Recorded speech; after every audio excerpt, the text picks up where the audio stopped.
Пошли. Все вместе. Какие ваши доказательства? They want you to comply. Cancel culture is about canceling. Кокаином. Up yours. Woke moralists. Up yours. This is systematic bullying that's happening. Woke moralists. Up yours. And they believe that they can then Woke shut us moralists. up. Up around and find out. Up yours. Woke moralists. They seem animalistic is what I mean. No, they're worse than animals. The woke mob, they ruin everything. They stop Ben Shapiro from going to events and speaking. They stop Ann Coulter from doing it. I will never surrender even a single inch of ground to a pitchfork mob. You never cave to the mob. We will never bow to the mob. Ever. No matter what. Do you see the final expression of cancel culture in terrorist groups like Up yours. We'll see who cancels who.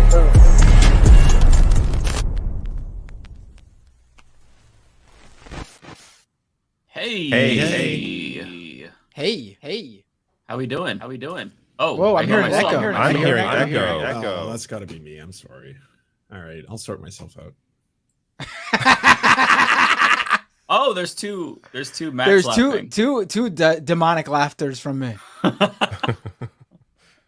think it's good. It's good now, right? Hello? Okay, Hello? we're good. Yes, Yeah, it's good now. everything Cool. is copacetic. All right. We're good. How we doing, fellas? Doing good. Good. I was actually enjoying that for a second. I wanted to see where we were going to go with it. Bender always loves the sound of his own voice, so that's Right, that's that's why. true. Is there still an echo? Is it breaking up? No, you're super No, soft. you're very Lance. low though. Okay, try adjusting that here. And I like your shirt, Lance, by the way. Yeah, I was gonna say that too. Oh yes, very nice. Lance always rocks the best merch. Yes, Rebecca's coming. She'll be late. As soon as you could, can you How about now? rip off what looks to be like a bathrobe and let us see the full shirt? It's a sweatshirt. It looks bathrobe-esque. Is it better now? I cranked up the volume as much as I could. That sounds better. Yeah, it's good. Okay. Yeah, for sure. All right. Let's see Cat the is shirt turned in off full. on Mike's Let's see channel. that shirt. Oh yeah. Cool. Look at that. I guess it's already Look out at of that date. tie though dye. now. Oh Yeah. wow. That's awesome. I should share the link because I think it's a handful of queer creators who make this. Adam Conover first shared the link, and Oh, yeah, let's all get the that link. I proceeds want go one. to the. Do all they the have proceeds black go to the shirts? strike effort. Because if do, they have a black actually. shirt, I'm going They to buy do. it. They have If a they Protect don't have a Trans black Rights shirt. black shirt.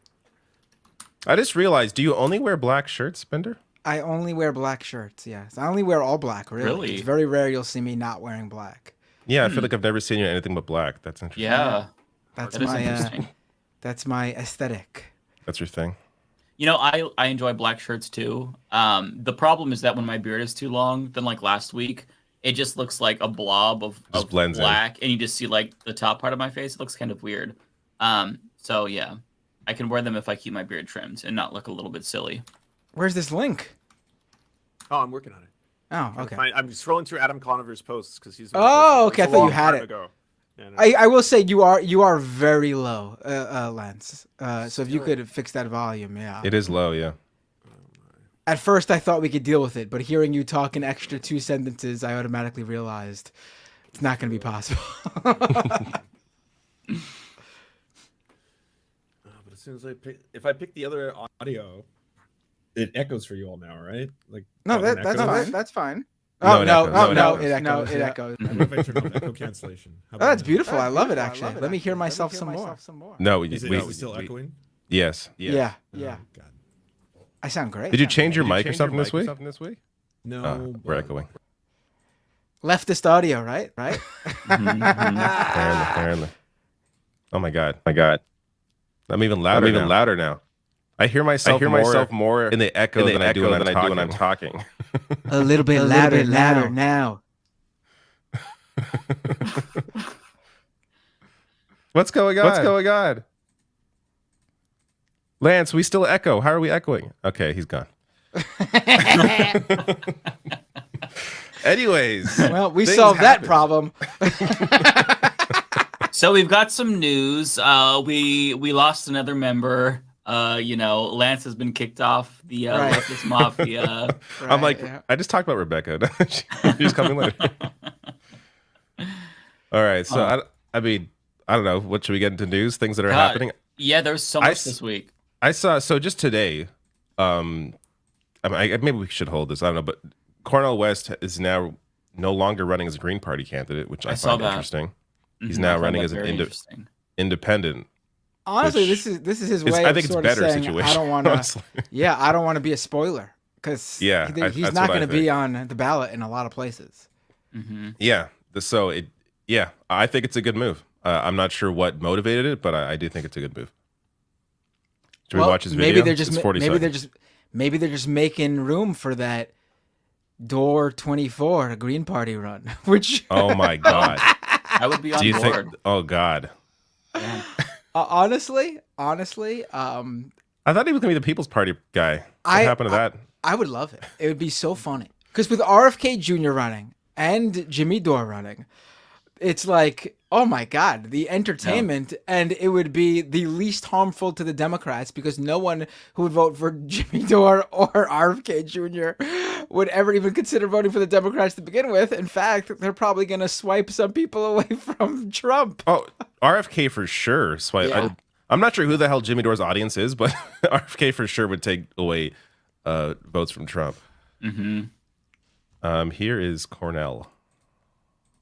We need you to be part and parcel of wrestling with this corporate duopoly, this two-party system that impedes, it gets in the way of the unleashing of the kind of policies of abolishing poverty and homelessness, of dealing with working wages, cutting back on militarism, and most importantly, trying to ensure that the best of who we are as a people can be more manifest, can be more concrete, because the crisis is real and these catastrophes are bombarding us.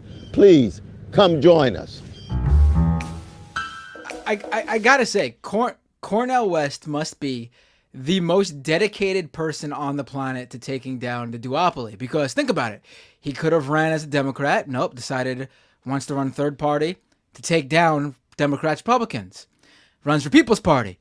Decides, hey, 3 parties, still not enough. Leaves the People's Party. Runs as a Green Party candidate. What? 4 parties now? Nope. A 5th party now. Independent. There is no one dedicated. Single-handedly bringing in more parties to the race. He might just do it every month, a new party every month. And before you know it, we got 14 parties in this country. Boom, bada bing, Cornell West solves the problem. I do feel like this is, I mean, people are making jokes about that online as well. Like he's going to leave being independent and join somebody else. But I do think this is like the conclusion to this hopping. Like, I think this is where he wants to be. I think this is where he's comfortable. He can give his message out without feeling like he's potentially spoiling anything or, taking votes away in any serious way. So I think it's a way for him to still discuss the issues he cares about. So I do think it's a good move. Is it happening? That sounds okay. Hello. Oh, you hear that? You hear that? Yeah. And you sound loud too. Wait, I can't tell now because I think, Matt, are you repeating yourself? Because I can't tell. No, I'm not repeating myself. Yes, you are. You definitely threw me off. I was like, what the hell? No, everything sounds good now. We just talked about Cornell West going independent. Lance, do you have any thoughts on this? I don't entirely understand what's happening, to be totally honest, just from a what are you doing perspective. So I guess that would be more my question to the classroom is what's happening. Yeah, I was watching.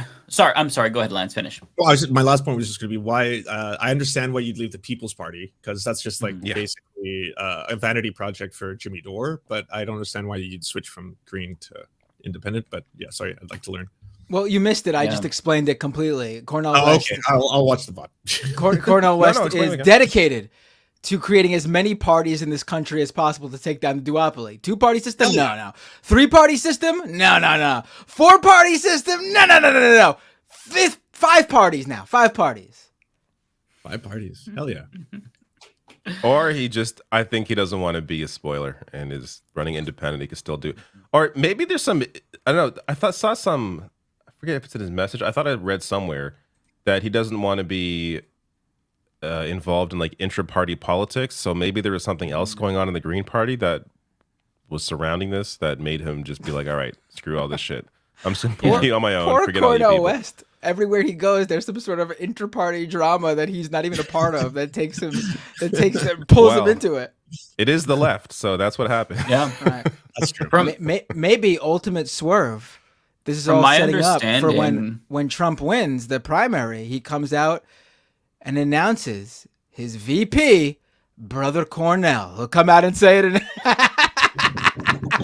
I got to push back on that because there's just obviously you're joking, but there are people out there going to be like, "Oh my God, looks, they think Cornel West is right wing and he's working with Donald Trump." Like, no one here thinks that. Shit lib accusing an independent candidate of helping Trump. The thing about Cornel West is he might be the first third-party candidate in a very long time to make it quite clear that he's not down with the whole identity politics is just distracting us. Like he's clearly steeped into anti-fascism, anti-racism in a way that most third-party candidates, like usually they run as a third-party candidate because they claim like I'm trying to reach everybody and bring them together. And like Cornell says that, but he also says, but not the racists.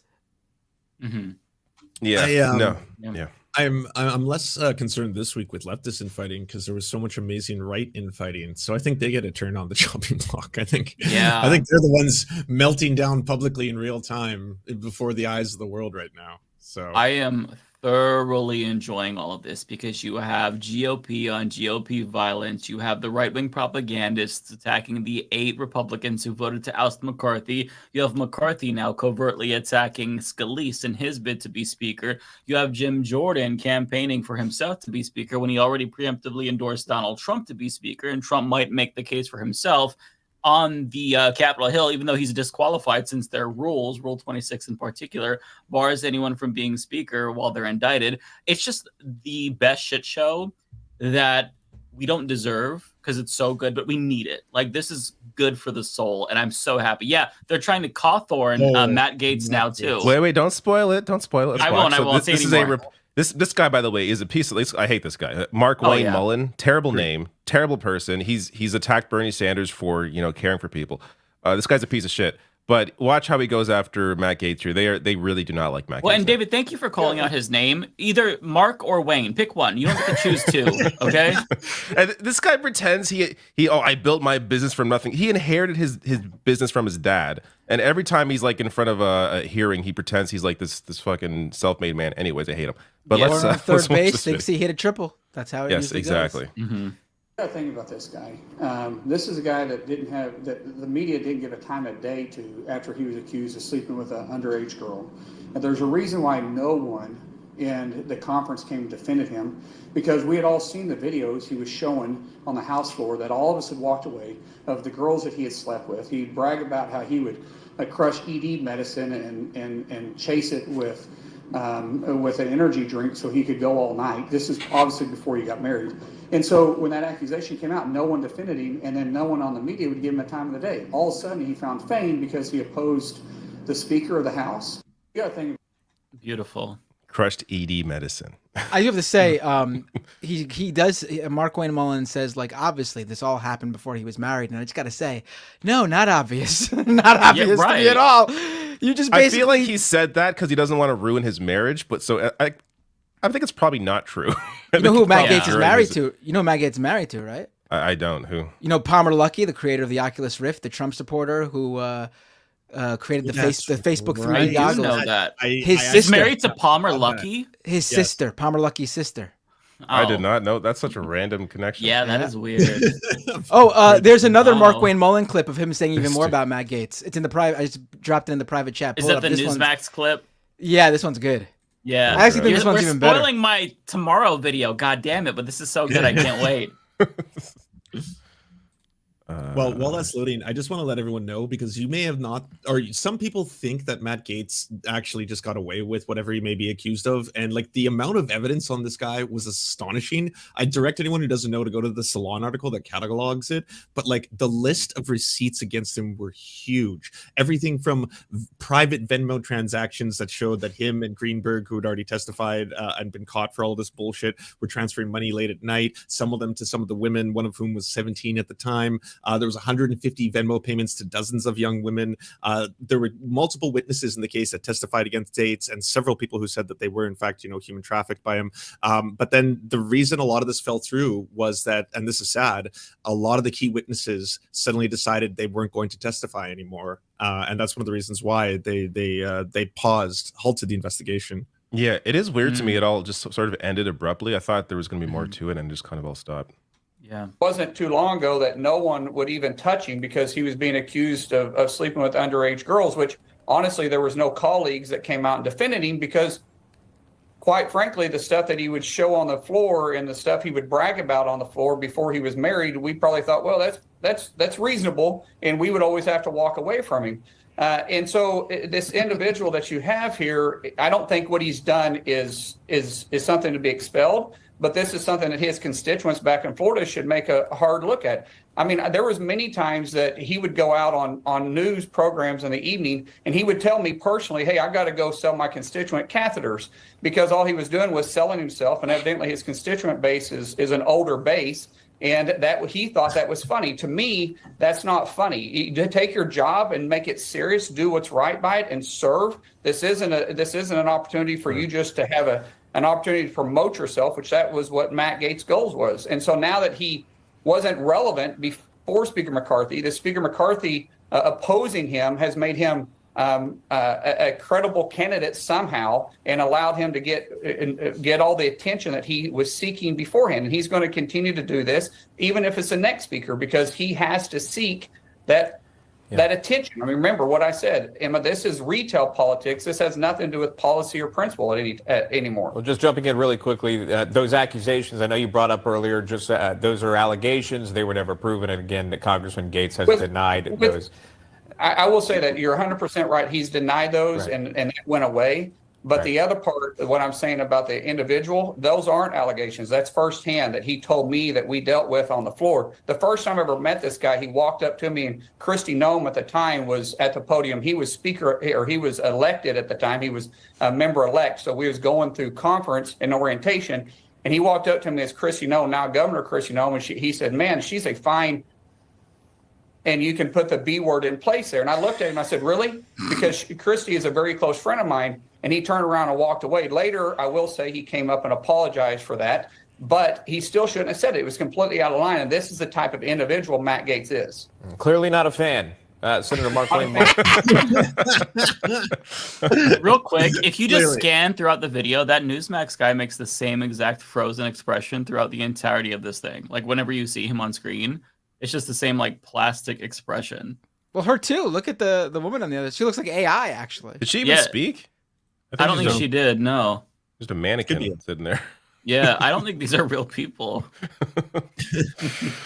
Oh my God, ridiculous. Yeah, I'm really enjoying the shit show. I hope that it takes a very long time to find a new speaker. Matt Gaetz is already complaining about the new speaker, the speaker pro tempore. This is just the temporary one. This has been honestly like one of the best weeks in politics in a while, just because to see all of this factionalization, to see like all of this fighting kind of boil over, it's great. Like I love to see it. So I hope that this lasts forever. I want more fighting, and I hope Trump runs for speaker too, even if he can't technically become speaker.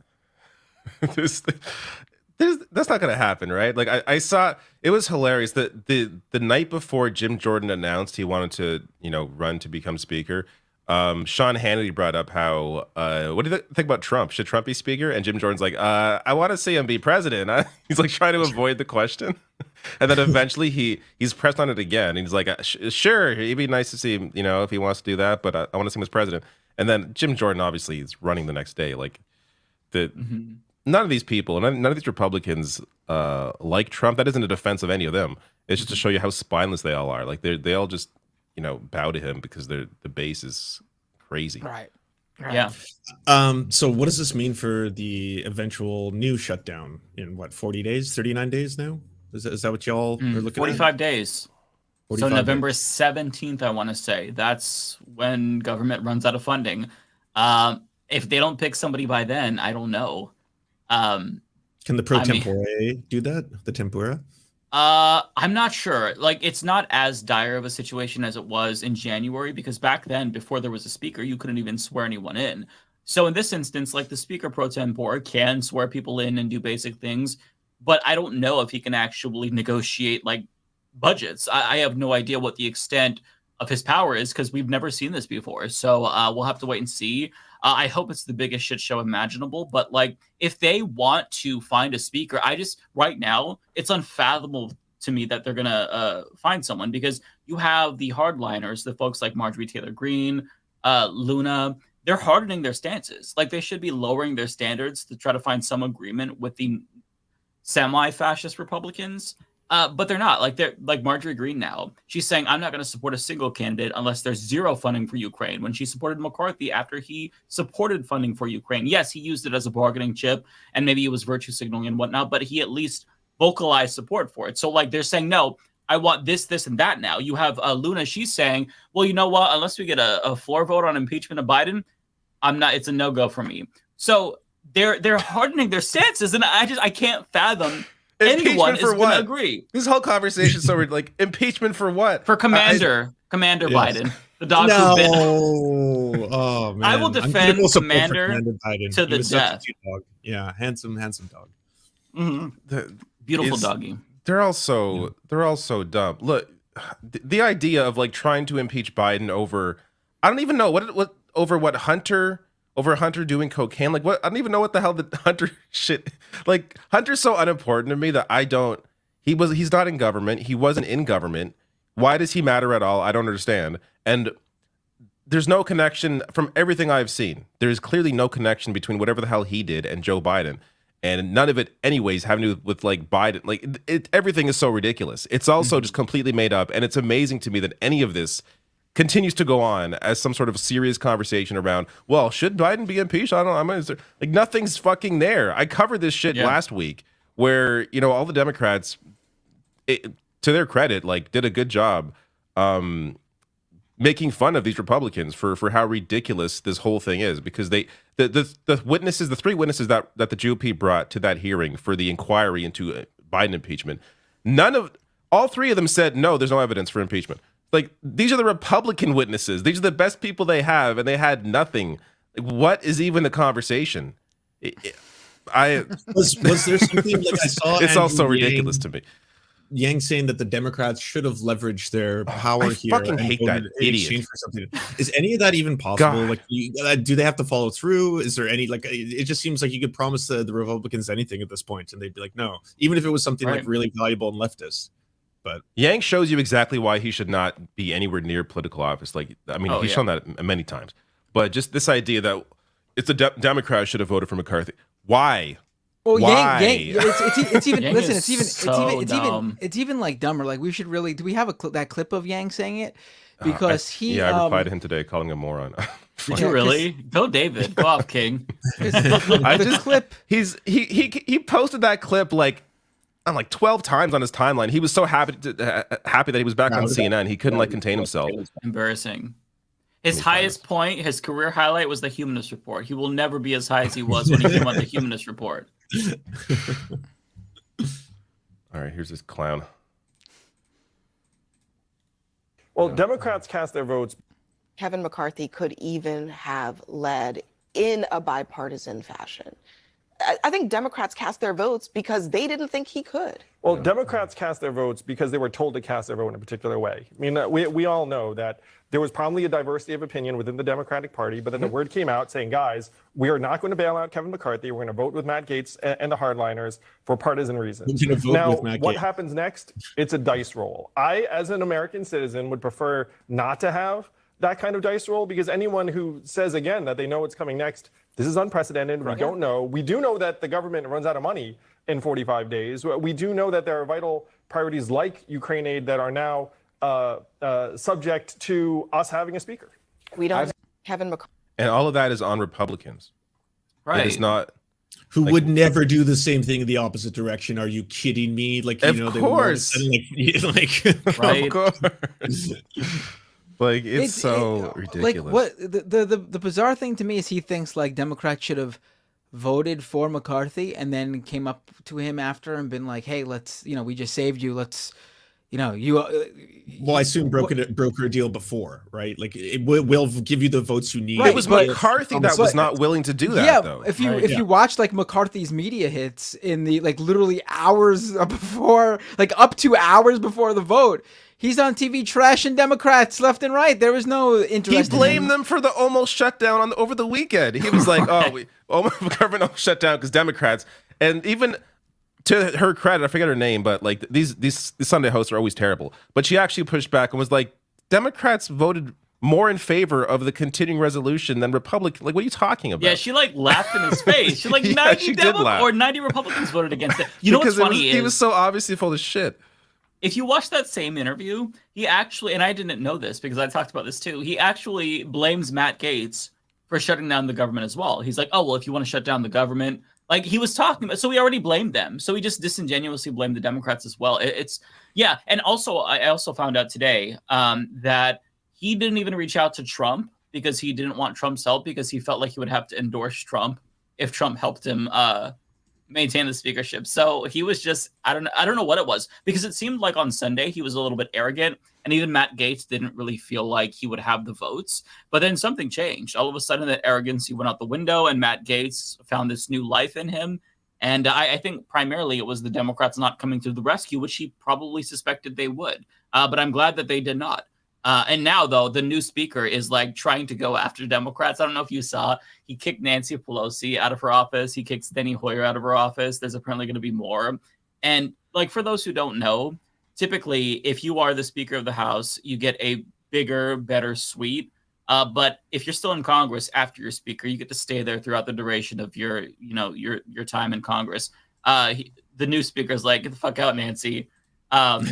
And it's like, I don't like, you're not entitled to a bigger office, right? But it's funny how petty this is. And what's fucking even more hysterical is Nancy Pelosi's response, because she replied to him after he sent her this letter, and she's like, unfortunately, I can't come and move my stuff out of the office because I'm in California now mourning my dead friend. Like, she said it more eloquently than that.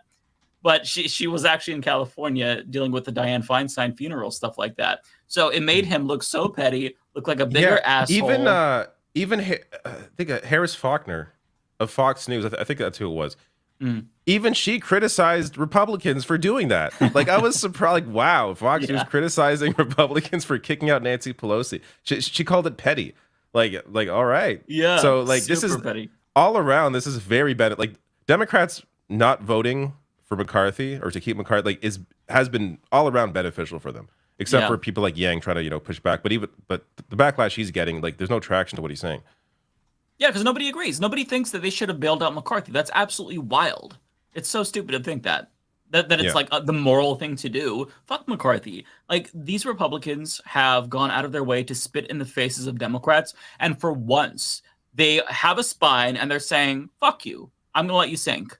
And I love that. I've been wanting Democrats to fight for years, and they finally fight. And I'm going to applaud them for it. Credit where it's due. Thank you for not giving in. Thank you for giving them the finger. It's great. No, you know what? I disagree. I think it's the Democrats' moral responsibility to make sure Kevin McCarthy remains Speaker of the House. I think it's also Democrats' moral responsibility to make sure Republicans maintain their lead in the House in 2024 and they take the Senate in 2024. I also think it's Democrats' moral responsibility to vote for President Donald Trump in 2024. To keep the country together. They got to keep the country together. I think the Democrats need to come together and just cede all of the ground, the entire government, to Republicans in order to unite the country, right? Yeah. Otherwise, Democrats fall on them. Yep. Yeah, it is their fault. I don't know if you all saw.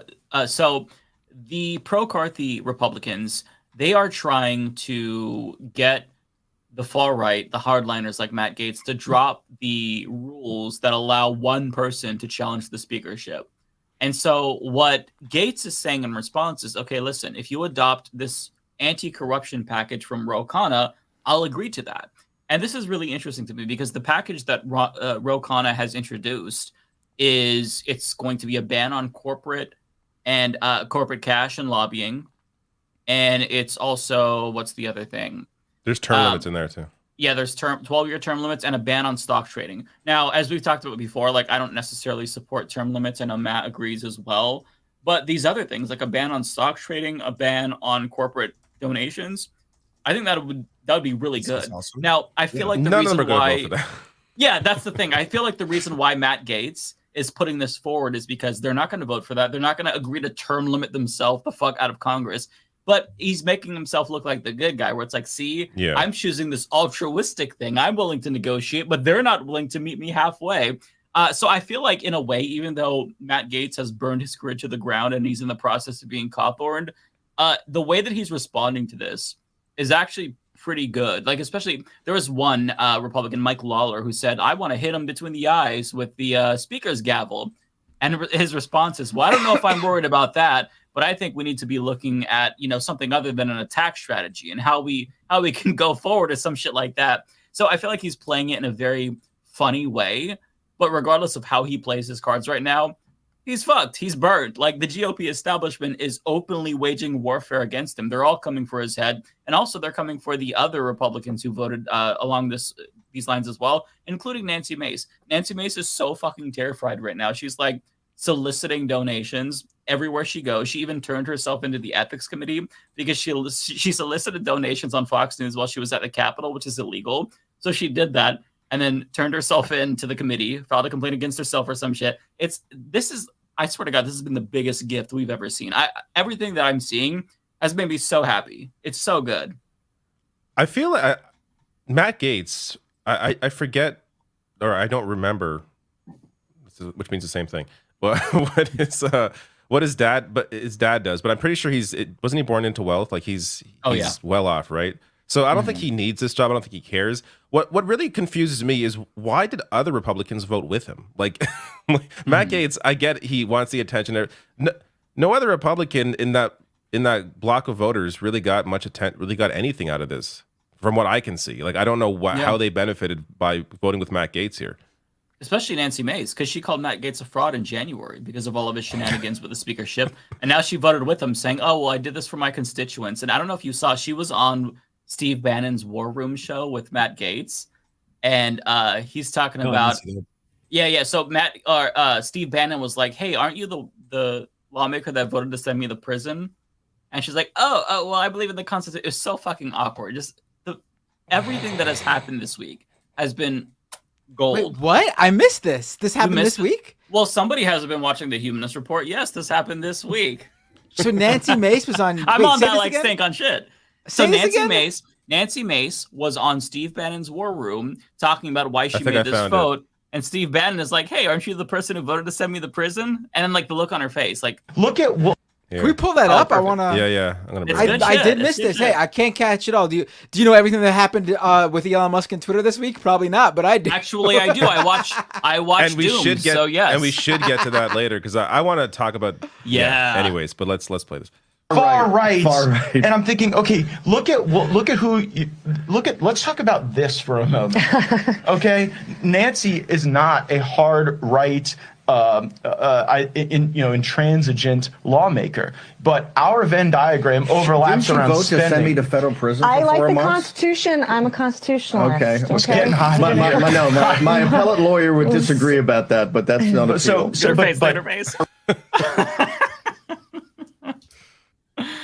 It's so good. She was like so ready to respond to that too. She was just like, he's gonna bring this up. Like, she was on that question. That's totally why Steve Bannon had her on for that moment. He didn't care about anything else she had to say. Yeah. Oh my God. Yeah, I love this saga. 10 out of 10. Love it so much. I'm going to do this without naming a single name because I don't want to turn this into drama, but I also want to point out that there's a lot of people saying that this is what you could have had if you had simply forced the vote. And I for the life of me, can't understand why anyone would want this in the other direction, where it's just deeply embarrassing, complete chaos. And the only person it benefits is Matt Gaetz. Like that's pretty much it. He's in front of more cameras. They never impeached Biden. He never got anything there, and now they're reopening what looks to be the early stages of investigating him again. Like the complete and utter nothingness. I don't. Okay, also they didn't get whatever, they didn't shit get any. They didn't get any. There's no concessions. There's no policy being passed in the fight to block the speakership. Like there's nothing. Like Matt Gaetz didn't get any policy. But like you were saying, it's completely pointless.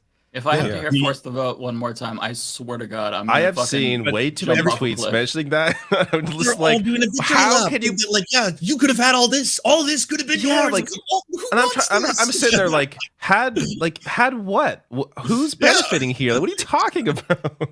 Yeah, it's so completely ridiculous. I don't know. I don't mind. It's bringing 2020 fucking 3. Like, goddamn, I can't. It's driving me nuts. It's dividing the left. I was like, you still talking about it? It's just deeply embarrassing. That's all. I can't take the shit. Oh my god. Well, we should get to the Elon Musk stuff because I find this amazing. There's a lot of Elon Musk stuff. Yeah, Matt, do we know what the rationale was behind him just removing headlines from articles? That is the dumbest thing I've ever seen. He said he didn't like how it looked. Yeah. He likes. This is more pleasing aesthetically. He said. I just don't get it. It is the golden age of clickbait right now. My favorite is if I can find my likes, I will pull up some hilarious. Juniper has been on fire. Yeah, that's what I was thinking of. Can you pull the screenshot up of that I tweeted out? It's like the last tweet on my profile because this was really hilarious. I mean, it just shows this to me shows how far gone he is too. So the CEO of Box, like it's some of you might have even used it. Box, I think their website's box.net. They're like a Dropbox competitor. They do like cloud storage, cloud computing storage. The CEO just tweeted out. Yeah. Aaron Levy, the CEO of Box, tweets out, this link title change makes Twitter far worse for its primary value prop of getting news quickly. Hope they undo it. And he tweets out a link to an Axios article that shows just how bad this is. You have no idea what this Axios article about. All it shows is the header image of Elon Musk, and it says Axios.com in the lower left-hand corner. What happened here? What is going on? Did Elon Musk shit himself on stage? Did he? And this is Brits making news. Did he do something else to Twitter? We've no idea. But Elon Musk responds to him and goes, "Really, Aaron? Really? You actually believe the media? Wow. Show me a screenshot of before and after and tell me which one is better. Actually." First of all, like, this is a guy who, like, Aaron Levy is just posting his opinion. Like, it's very clearly, he thinks, like, it can't be more clearly that his opinion is that in his personal experience of using the site today, he did not like his experience. And Elon Musk comes in and goes, "Wow, believing the media?" Like, this guy is so far gone on the right that he automatically, his go-to response is, "You're believing media lies," when this guy didn't even say he got anything from the media. He's sharing his own personal opinion. Yeah. And Elon Musk is so embarrassing. The video on the border where he's on the border and he's like live streaming. And then like the first cowboy hat. Yeah, and like the first like 10 seconds or 20 seconds of that is him explaining what live streaming is and just like seriously? Oh, I did not see that. It's just so embarrassed. The whole thing, he's so embarrassing. Sorry, did I see what? His gaming stream. He's like, we're gonna test live streaming. I heard on Twitter, of it. I didn't. Just wild because like you could stream on Twitter for years now, but sure. I couldn't bring myself to watch it. Wasn't he been streaming on Twitter? Wasn't he recording his monitor like with like a video with like a camera or something? I don't know if that was him or someone at Twitter, but they uploaded a 4-minute long tutorial, and instead of using a screen recorder, someone's holding the camera up to the monitor. Oh my god. For 4 minutes. So for 4 minutes. Listen, 4 minutes is a long tutorial. So someone is video recording the monitor with their cell phone for 4 fucking minutes. Oh my god. Is no one there? Does no one like work at the company anymore? I mean, he fired everybody, I guess. It just, it shows you how incompetent he is. Like, he does not know how to do anything himself. It proves that it's just simply who he's been able to hire based on, you know, the money he's fallen into. I have something dropping tomorrow that a little bit of a spoiler. I have something. I can't get into it now, but I have something dropping tomorrow that'll give you guys an idea of with that right winger who wrote a complete blueprint to what Elon Musk is currently doing. With no, Twitter. we get to. I saw that too. And then it turned out he had that texted to him privately. Right. We could talk about that in a second, but my thing is just basically just how far they've fallen with advertisers. You'll have to check it out tomorrow. Everyone. Well, I have but to see a mobile game that should be illegal, case number 2000, to know that's the case. Like every time I'm like, oh, an ad I haven't blocked yet. I'm like, how does this mobile game exist and how is it allowed on platforms at all? Like, this is actually like this one's like crazy. Like this one's like just how like I can't get too into it. But let's talk about the thing you brought up. So Ben Collins of NBC had this great report about this link that was it Rebel News, I think it was. Hey, Rebecca. Oh, hey, Rebecca. Hey. How are you? Doing well. How are you? Good. Sorry I'm late, child. No, you're okay. They know that like you're getting off of work like right before the show starts, so they understand. Well, thank you guys. Some people do. Other people are like, "Where's Rebecca? I demand Rebecca. Bring Rebecca now." They didn't kick me off, y'all. Everything is good. We're in an Elon Musk conversation. Actually, before we get into Binder, what we're going to talk about, I want to show more examples of just this whole headline debacle because Lance shared this. If anyone doesn't know, the joke is that right now, if you post a news article, it won't show anything beyond the photo of the article, but not the actual headline of the article. So everyone has just been using it to make the wondrous clickbait. That's the funniest thing on Twitter right now. Sorry, X. Mm-hmm. Yeah, there's so people are just doing shit like this. Like police have found human remains and evidence of cannibalism in Elon Musk's LA home. The actual article obviously is not about that, but that people are using all like this showcase. Pull this one up so people can see what it did look like before. Because someone has the one I just put in there shows a side by side of how it did look before and how it looks now for the same article. This is actually Kylie Robinson. She's the one who broke this news back in August that Twitter was planning on doing this with the links. So that's how it used to look. Yeah. There's the headline there at the bottom, and now. That's how it looks now with nothing, no context. So people whatsoever. write their own headlines. And what's so sad is his followers have been like falling over each other to community notes every single joke. They're like, "This is not true. Elon did not like cuddle a tadpole," and all that other stuff. Well, it was him that created this, like because he stopped it, and that when Twitter rolled out that whole feature where you can click on the news article and read it yourself, that was very important because it was helping lessen the misinformation, right? And now that he took it away, I think it's funny because now people are using his picture and putting up lies and things of that sort. But it's an example of I really want to know what the reason was that he took it away. Like how does that help Twitter or X? Well, his spokenry, he did say why he was going to do it back in August when the report that this was something they were working on came out. He said that he finds this way much more pleasing aesthetically. That's his only one. Right. Apparently, he's been looking at ways to make to make a post take up less room on a mobile device. So this is another thing. Also, I don't know if you ever realized... It's a solution for a problem nobody is complaining about. But also, I don't know if you realize that if you post a tweet with a link in it, it'll always do worse than a tweet that has no link in it. The Twitter algorithm is set up to not let those posts with links in them get reach because they don't want people to click them and leave Twitter. They're trying to keep you on the site now for as long as possible. I don't know if this works for that though, because if someone sees that link, maybe previously they would have read the headline and been like, "Oh, I'm not interested," but now they might be like, "What is this all about?" and click it just to find out what the hell this article is. Yeah. That's right. This like actually drive so much negatively impacts what Elon Musk wants to do by keeping people on Twitter. That this makes people leave that's Twitter. What I'm saying. I don't really see the sense of it, but it's Elon again because he was mad that people were being mean to him on Twitter, so he bought it. Like it's like you know what I mean. He's this big baby, and I think this because Twitter still has or X still has a large group of people who still go there to grab news, or it's an easy place to find clips if you need them for your news stories or however. And it's also a way where you can put things together and create more of a story. It's a great research tool. I think even having that, having those links there. But now people can say whatever, do whatever. I've been, even in the searching, guys, trying to search for things.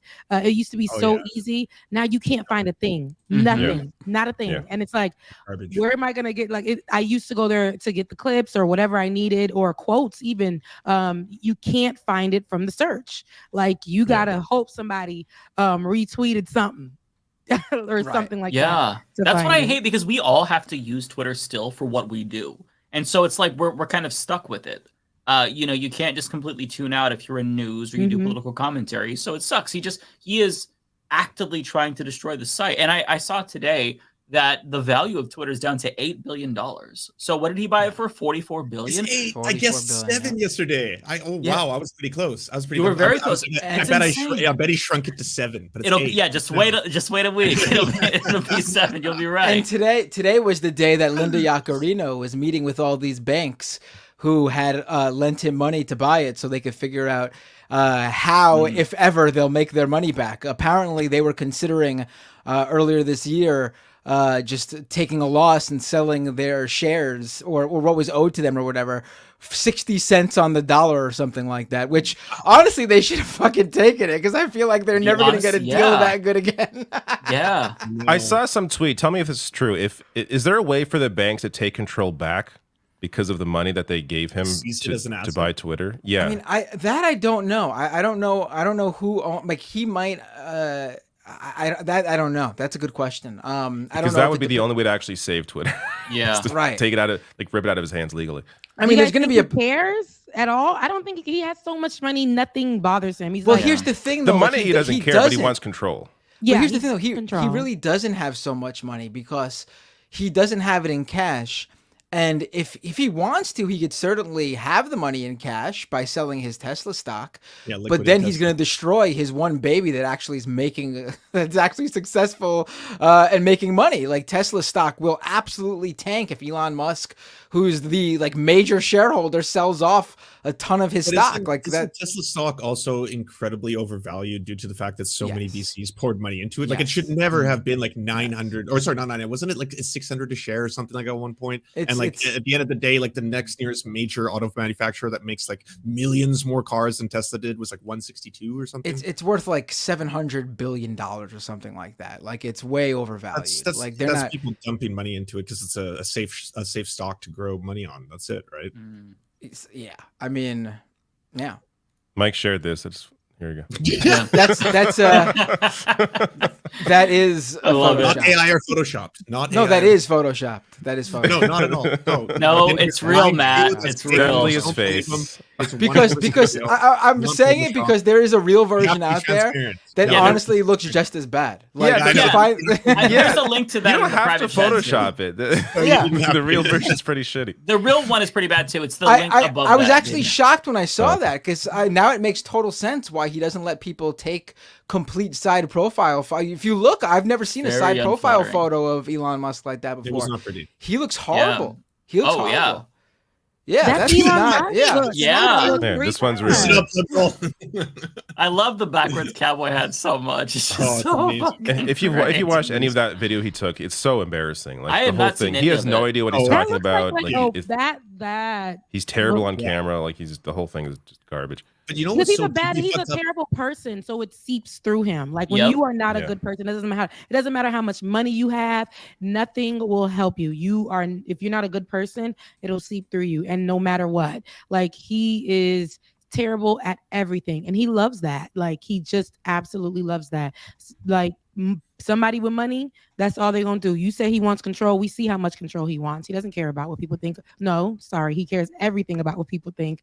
But his appearance, no matter how much work he does on it, it ain't gonna help him.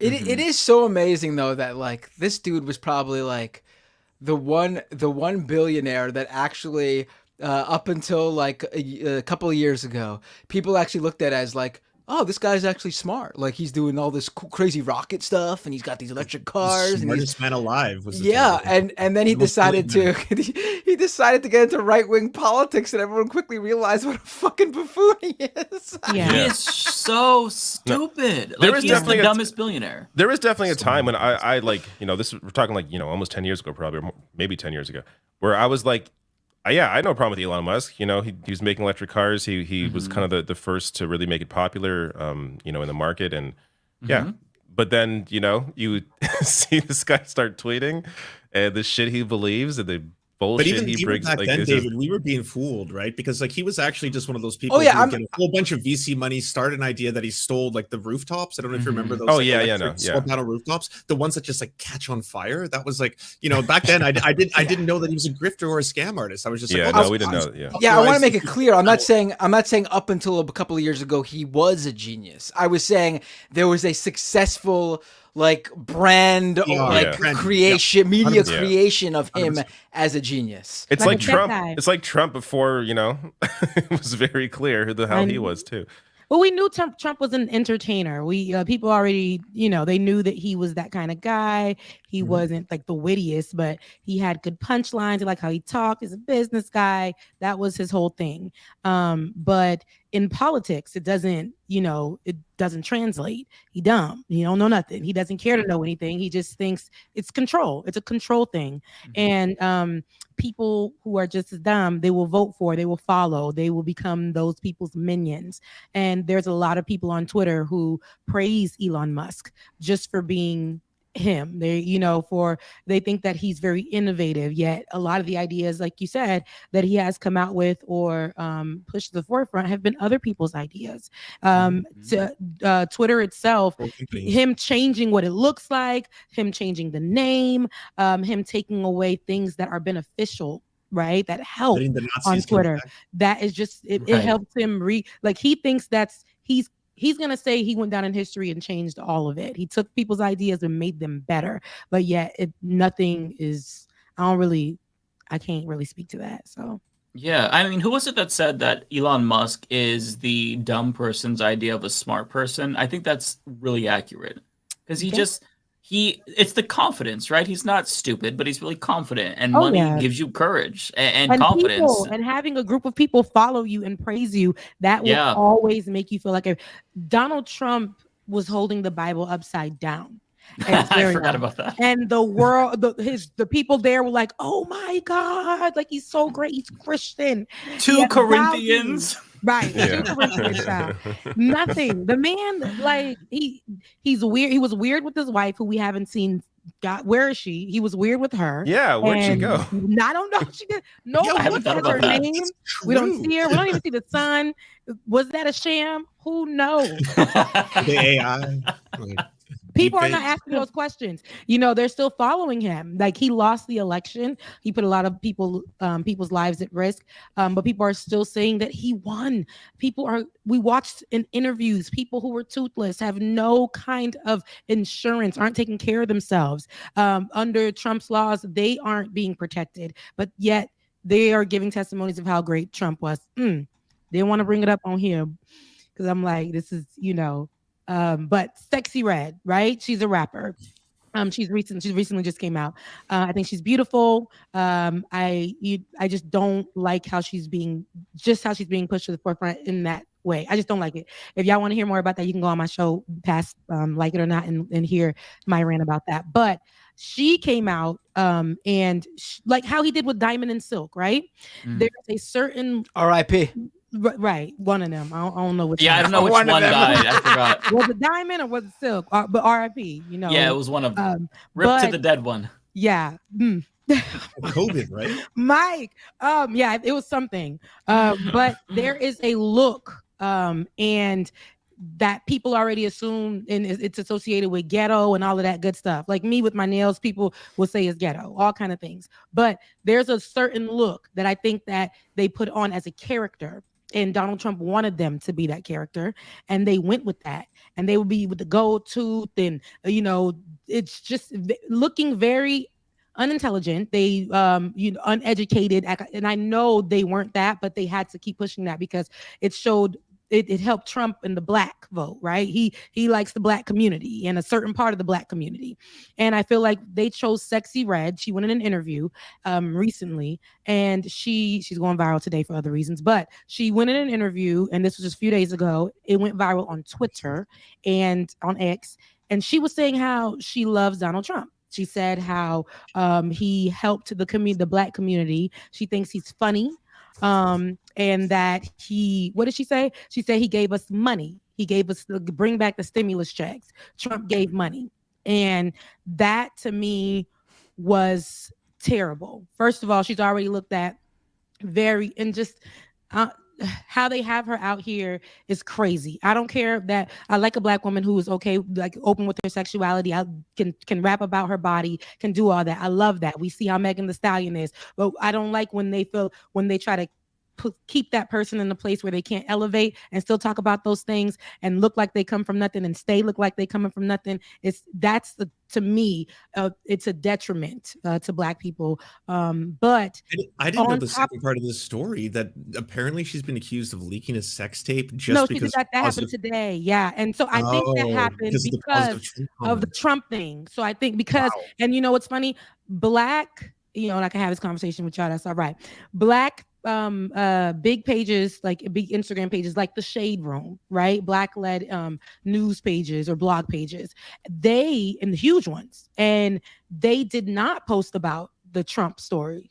And I think like that's very interesting. But they did post something about why she went viral today. But she went viral today because on her Instagram there was a sex tape that leaked or whatever. And I believe that came out because they wanted to get the heat off of her and her Trump comments. But what I say is, like, these are the people that he will choose and tap on. And then there's that white girl, Whoa Vicky, right? She's coming out too, endorsing Trump as well. And this is all around the exact same time. She's a white girl who speaks with a black accent. Yeah, I was going to say, she also used the N-word. Yeah, she uses the N-word. And she's like, Trump, my uncle, them, all that. It's just really ignorant. Jeez. And, there's no actual reason as to why they're supporting them. These are people with money who are saying they want stimulus checks. Make it make sense. And that's the only thing. And saying that Donald Trump was funny. Do you need your president to be funny? Before you became, and I'm talking about for Sexy Red, before you became rich and famous, and you have a child, and you have your child's father is in the system. And she even said herself, she'd rather him be in the system than outside because that would keep him alive. Donald Trump wants your child's father to stay in the system. He's not pushing to have him rehabilitated when he gets outside anyway. He thinks he's a thug, and you are too. But yet you coming out and endorsing him, a lot of ignorant people, when I say that lightly because there are people who actually don't know, who follow her, they're going to just say she likes Trump, I like Trump, and imagine in this next election cycle what that would look like. You see what I mean? It isn't right. It isn't right. But a whole bunch of people will just be following people right off the cliff. But that's why I feel like they place these people here. They pay them to say whatever, to endorse, to do whatever. And a lot of people follow that with no real information. Trump's campaign eats up like tokenization too. Like, did you see for such a long time they would always put the camera and make sure there was that guy holding the Blacks for Trump sign at every single rally? Didn't Trump once see a black Trump supporter in the crowd and go, "Where is my black?"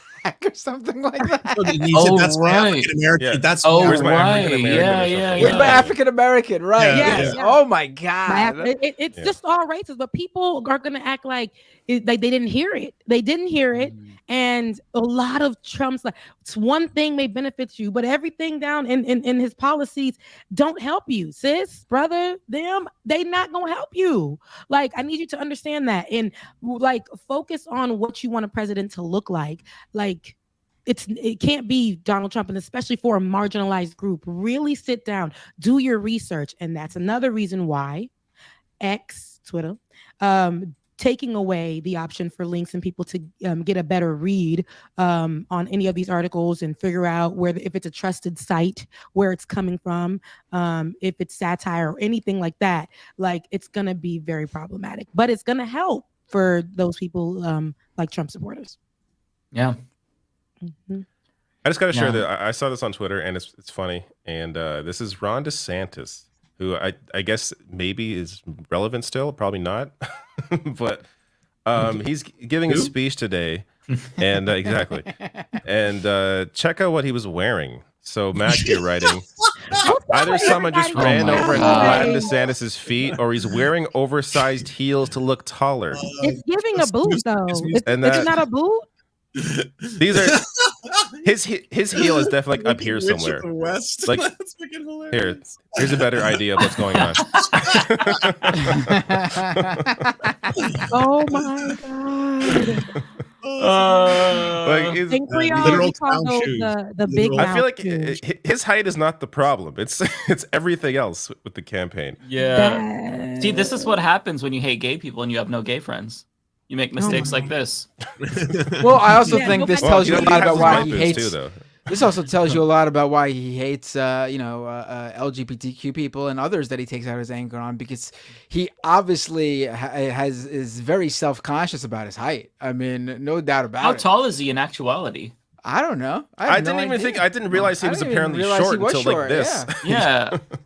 Let's take a look. Yeah, I'm curious now. I bet he's like 5'10", which is like normal. Not giving 5'8". 5'1"? No, he's 5'9". He's 5'9". Yeah, he looks like okay. that. You can tell. He's probably usually presidential contender, or usually presidents Look at are him. tall. He's definitely on his tippy Maybe toes. he feels a little bit. Yeah. Yeah, he probably feels inadequate because like a lot of presidents, they end up being tall for whatever reason. Yeah. Well, I hope that he's self-conscious about it, because he deserves to have that lack of self-respect and doubt, because he's a bad person. I mean, Ron DeSantis is a giant compared to me. I mean, he's taller than me. You wear heels too, Bender? No, I wear Vans as low to the ground as possible. I'm proud of my height. Embrace Rey Mysterio Jr. over here.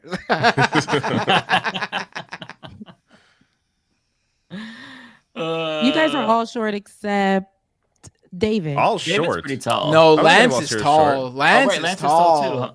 Lance, you just tell by how he sits. He's tall. How tall? I think Lance is like Lance got to be like 7'5" or something like that. I think Lance said he's like 6'1" or 6'2". I'm 6 feet. But yeah, I think Lance said he's 6'1" or 6'2". I forget. But yeah, I guess Mike, I met you. I guess you're shorter than me, but I don't. Are you that short? I don't think you're. I'm pretty short. I'm 5'7". Okay. What? Towering over me still. Towering over me still. Yeah. You do not get 5'7". I project 6'2", but I'm 5'7" in real life. You see what it is? You see how I thought? It's just like the supporters of other people. If you feel it, people might believe it. So I never seen you in person, so I just went off of those vibes. You give tall energy. Yeah, and I feel like the confidence really is make or break, because if you're self-conscious about something like your height, which you literally can never change, then you're gonna try to. You could always go through that right? crazy ass procedure some people are going through now, where they're breaking their legs, their bones. Oh my god, that looks so ridiculous. No, it's the thing. Two people that two people, they're black. They got him done. One guy said he wasn't getting any dates. That's nothing to do with your height, buddy. He said that, and he didn't feel confident.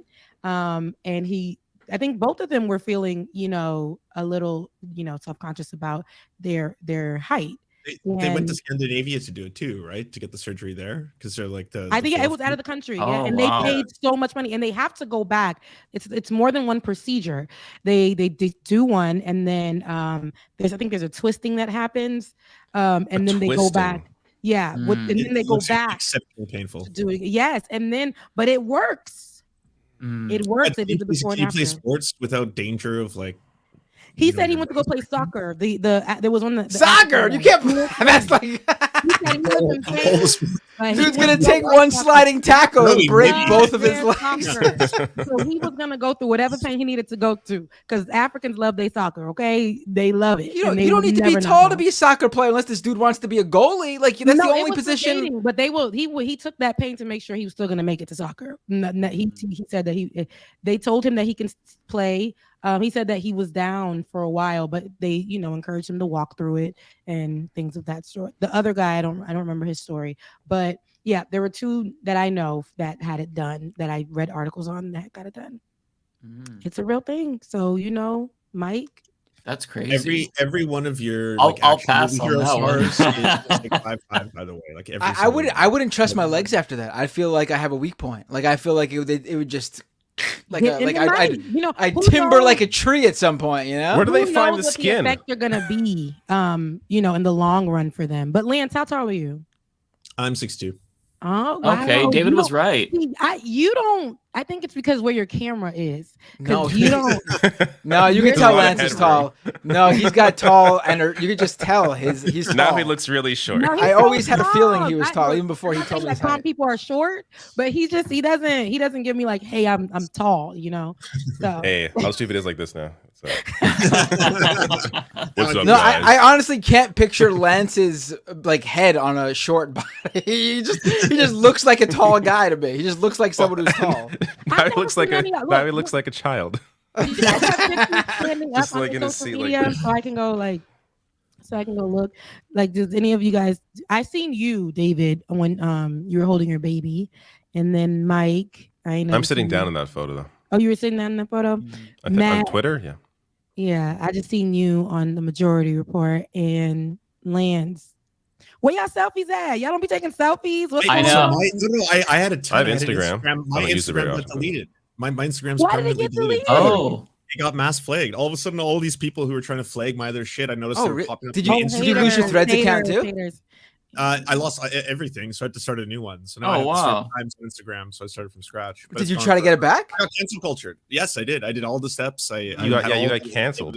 What did they I got take you down for? I got Like, censored. what was their reasoning? They were reporting his They said they didn't even specify this time if it was like scams or practices. It said multiple infractions, blah blah blah. Your account has been flagged for multiple. And I was like, what? And then I obviously disputed it. Then it came back. It's like, yes, we have found that it was in good standing, that it was multiple. I was like, what? No. All I ever posted on there was like me doing like IRL shit, my dog, shit like that. It sucks, but. I got So canceled. right wingers mass reported you for criticizing right wingers. Yeah. Pretty much. Yeah. That's my amazing. assumption.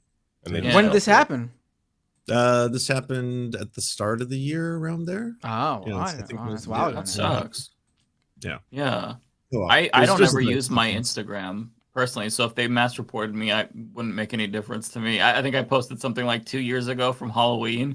Like I don't ever get on Instagram. What do you use, Threads?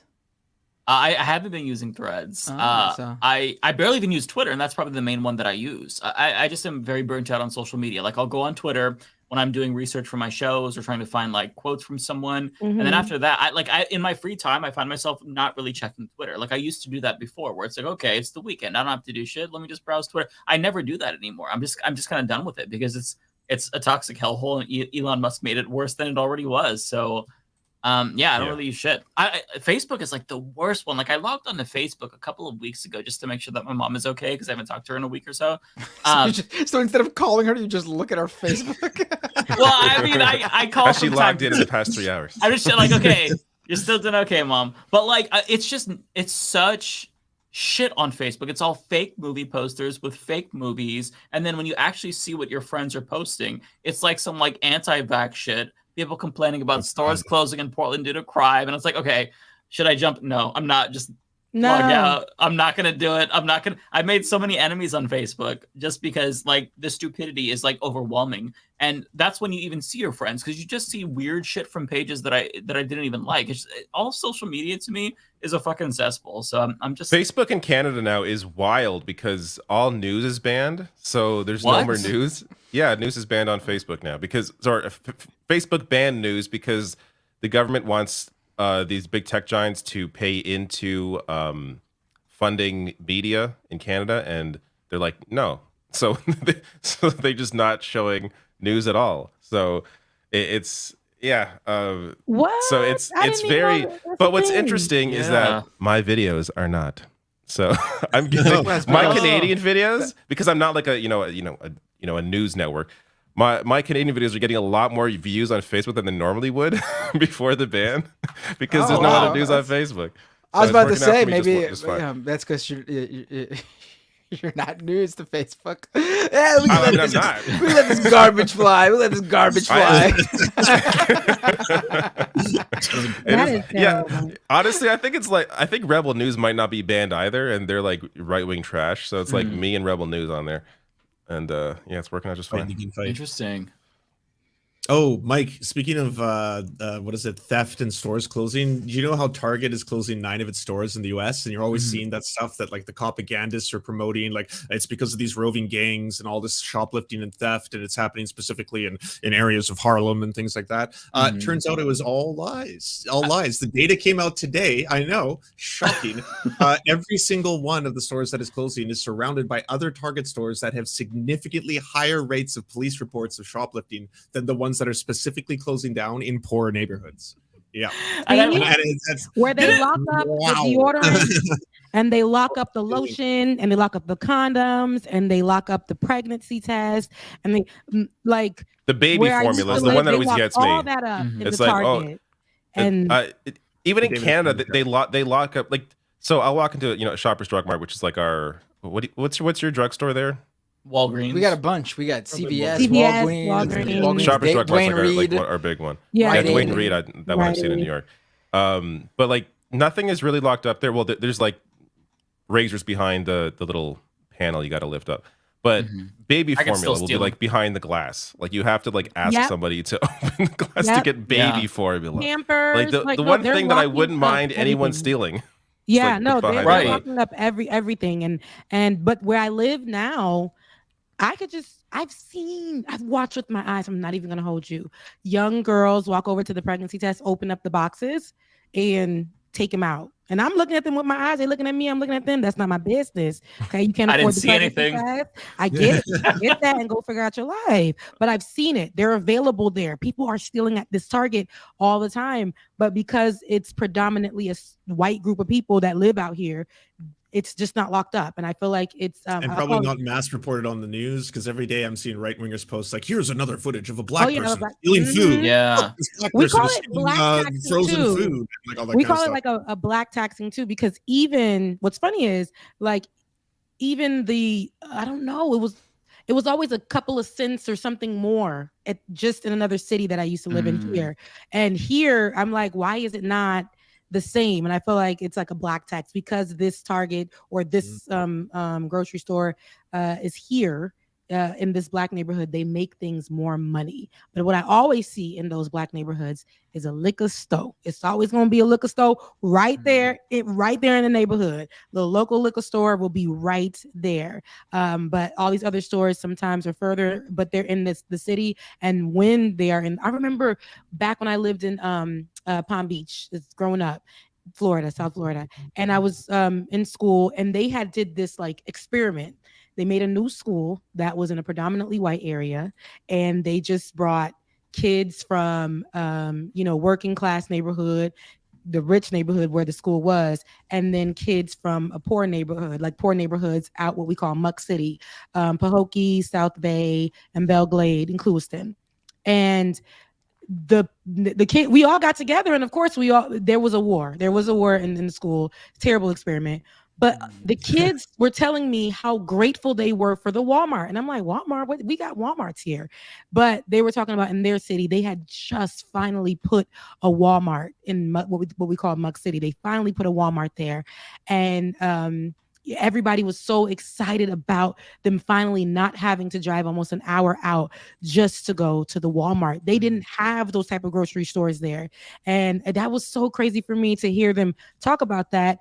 And next thing you know, it was all over the news because they were taking stuff. Now, listen, people take stuff all the time, but because it's black folks, like I watch people come into these stores, open up the containers, which is filthy fruits, and just eat them.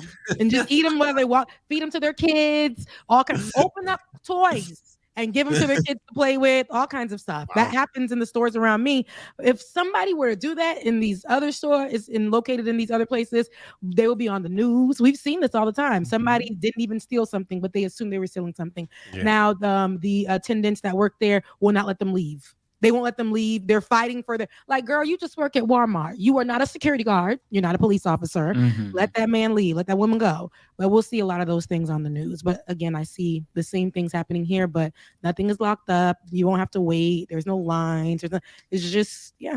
When the things being locked up, like, that's evidence of what they would do if theft was actually a big problem to them, or they perceived it to be a problem. They wouldn't close the fucking store. Like, even the CFO, I think CFO or CEO of Walgreens admitted that they overstated how much theft there was.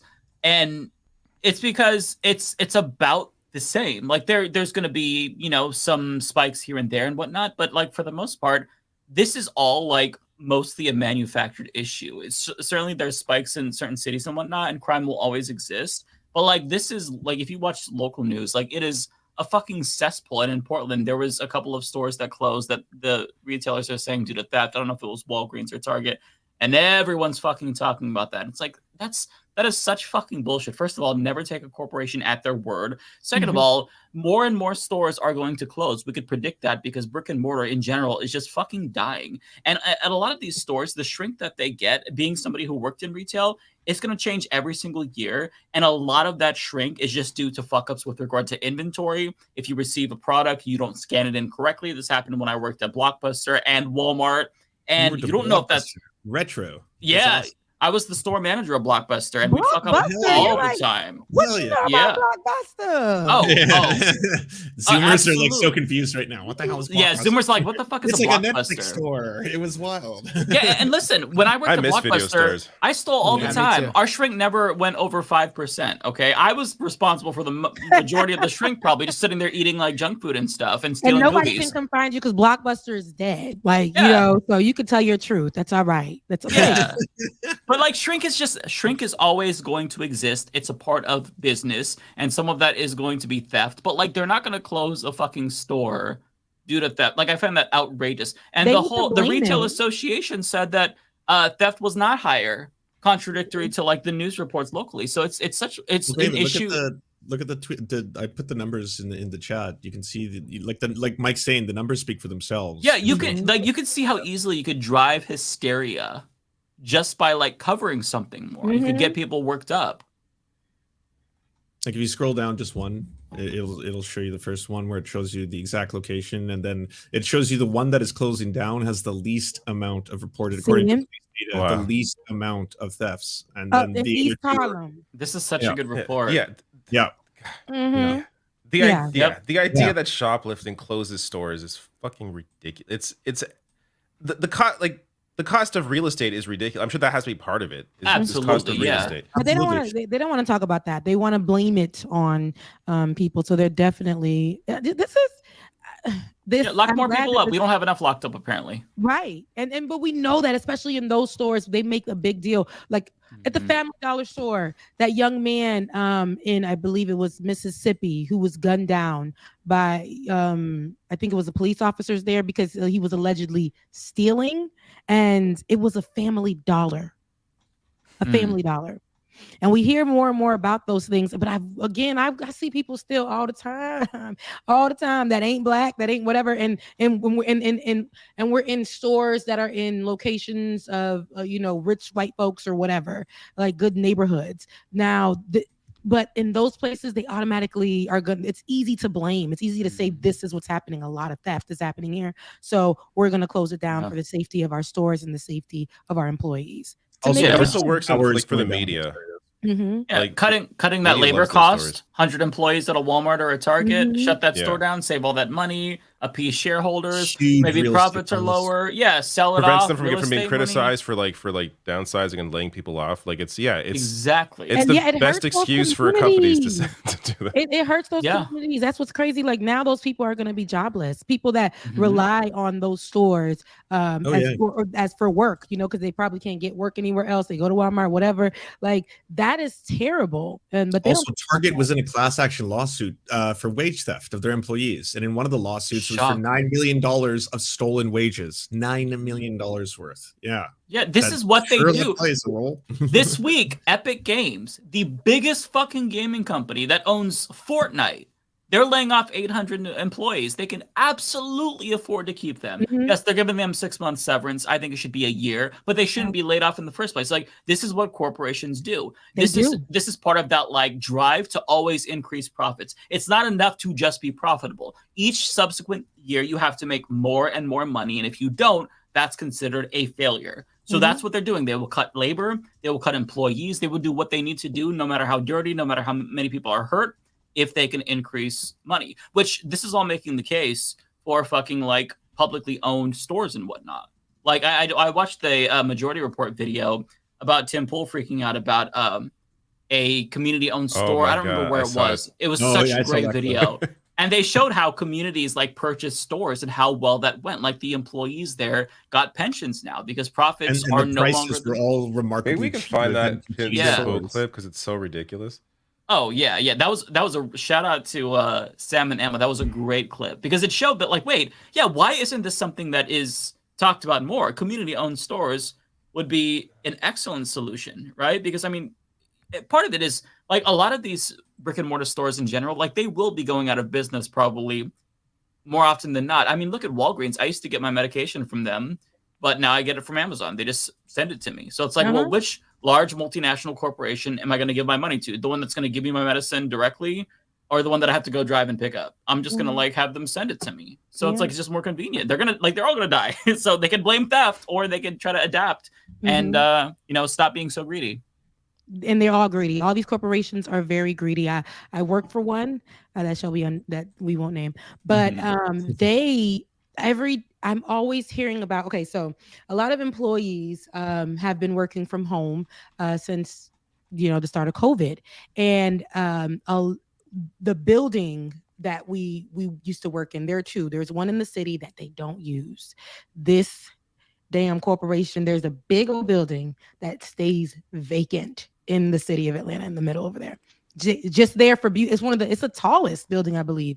But they don't use it. Ain't nobody really there. A lot of the people who are working in that office, they work from home, but it just sits there. But this other office, we call it the Green Monster. I think I was there, like I didn't even when I was there, I was like, I'm out here. I used to really rebel so much. They hated me in there. But they keep sending out these threatening emails for people who are on medical accommodations, right?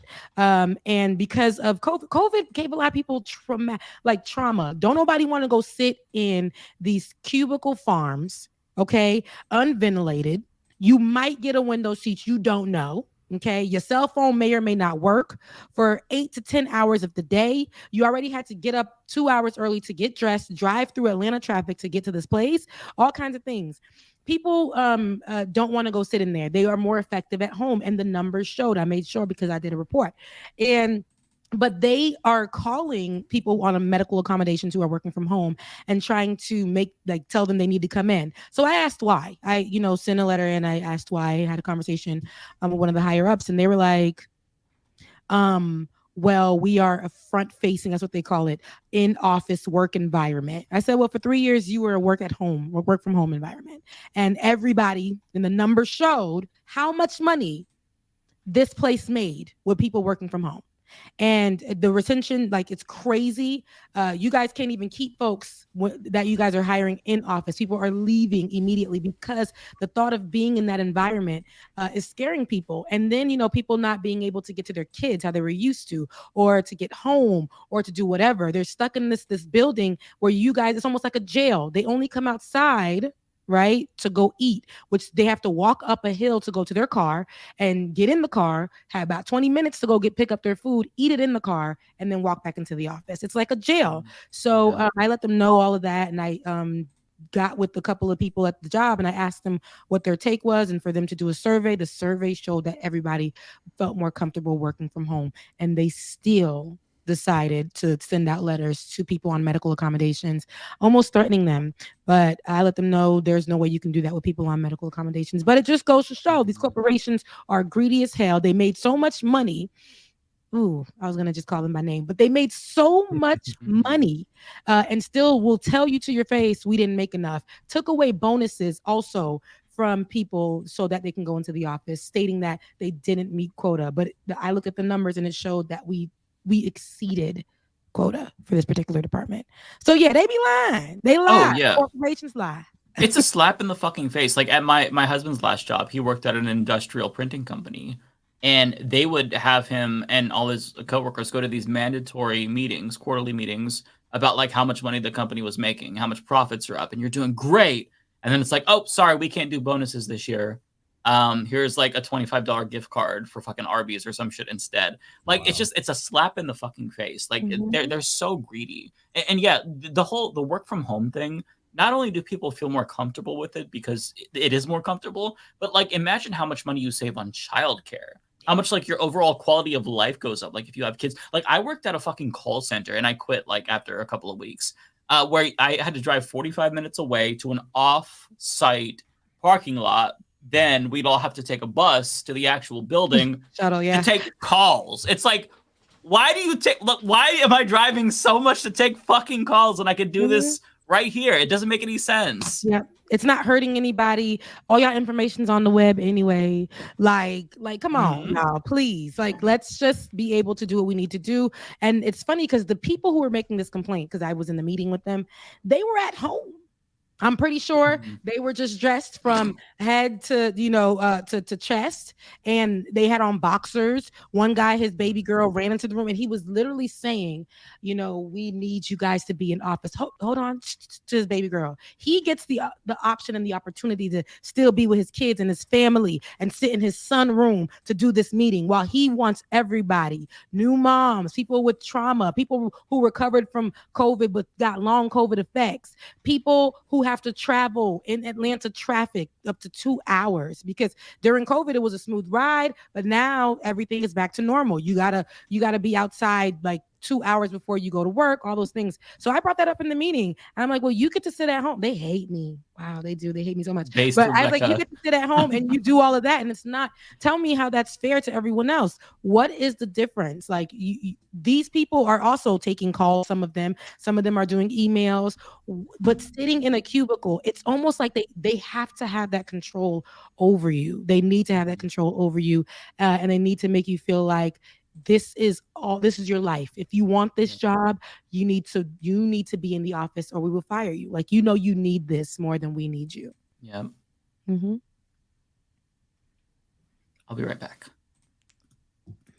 Well, now it's time to talk shit about Mike, our favorite part of the show. It's like a commercial break. Here, I have this random clip. I just here, let's enjoy this. This is Victoria Beckham. Posh Spice. Oh, I seen this. For all you 90s kids out there. And watch how her husband, David Beckham, comes in and is like, no. Great. Yeah, no. This is good. Working class. Be honest. I am being honest. I am being honest. What did your dad drive you to school in? So my dad did. No, one answer. My dad. What car was it? Alright, it's not a simple answer because. What did you get your dad to drive? It depends. No. Okay, in the 80s, my dad had a Rolls Royce. Try to claim she's working class while her dad drove a fucking Rolls Royce. Well, I don't know what she was going to say first. I'm glad Bay came out. He was like, hold on now. You're not about to embarrass my good name on here. You are going to tell the truth about how you was raised, lady. So good on him for not taking that bullshit, for not pretending that they grew up struggling. Yeah. No, well, I think he was. I believe he was. I don't know about working class. Yeah, I don't know about struggling, but they were working class, and so he definitely understands. No, well, in that same documentary, he says that he was used to them working 11 to 12-hour days every single day, and in addition to that, his dad was also every single morning soccer. Sorry, football. Right. And then Victoria Beckham growing up in a family where apparently she didn't realize that not every working class family was driving around in a Rolls Royce. That explains Posh Spice, why she was called right. Posh That's what I pointed out when I saw this clip. I was like, but she probably was in a neighborhood and surrounded by people where she was the working class of the rich, but the rich. So she they had last year's Rolls Royce. Yeah, they had an old 3-year-old Rolls Royce. The hoopty Rolls Royce. But that's why. But I like that he came and cleared her. He's like, listen, okay, this this is a documentary about the Beckhams, and what you're not gonna do is sit up here and everybody has your good information, okay? And these London or UK street, we're not doing that, okay? I like that. Which, by the way, you can't control what family you're born into. Just don't pretend. Like, don't lie about it. Like, that's the thing. Yeah. Same with politicians doing that all the time. It's God. like, why do you have to do the whole? I came from a fucking working class background, blue collar workers, my family, and it's like, no, you were a privileged kid with like your own trust fund. Everybody is that. Like we didn't have. I know we started out thrifting, but then once my mom and my daddy worked hard enough, came up on some money. We was living in a house, good little neighborhood. So I made sure to tell my friends that at one point when we did get out of the poor, like my parents were able to do what they needed to do for me. When all my friends went and got cars, like my dad went to the lot. It wasn't the best car, but my other friends had to put it was very dangerous. They had to start the car by putting two wires together. She's a girl. We were like 16 having to pull over and put the two wires together, get the car started and head out. And my dad went and got me a 98 Toyota Corolla. Okay. And Nice. then it had tinted windows. Okay. Didn't have a CD player yet. But I was gonna ask that. No, that my daddy bought me that car. Y'all rolling here. Y'all don't have that. Y'all don't have that. So there's different levels for different people. But if you if you don't, like you said, like this is my thing with like Vivek. You don't got to be out here. If you really came up good, you just came up good. If you're a good person that's rich, that will come out. Like that will show. But you having to tell us that you come from like a hard working class when that wasn't your story, that's crazy. That's crazy.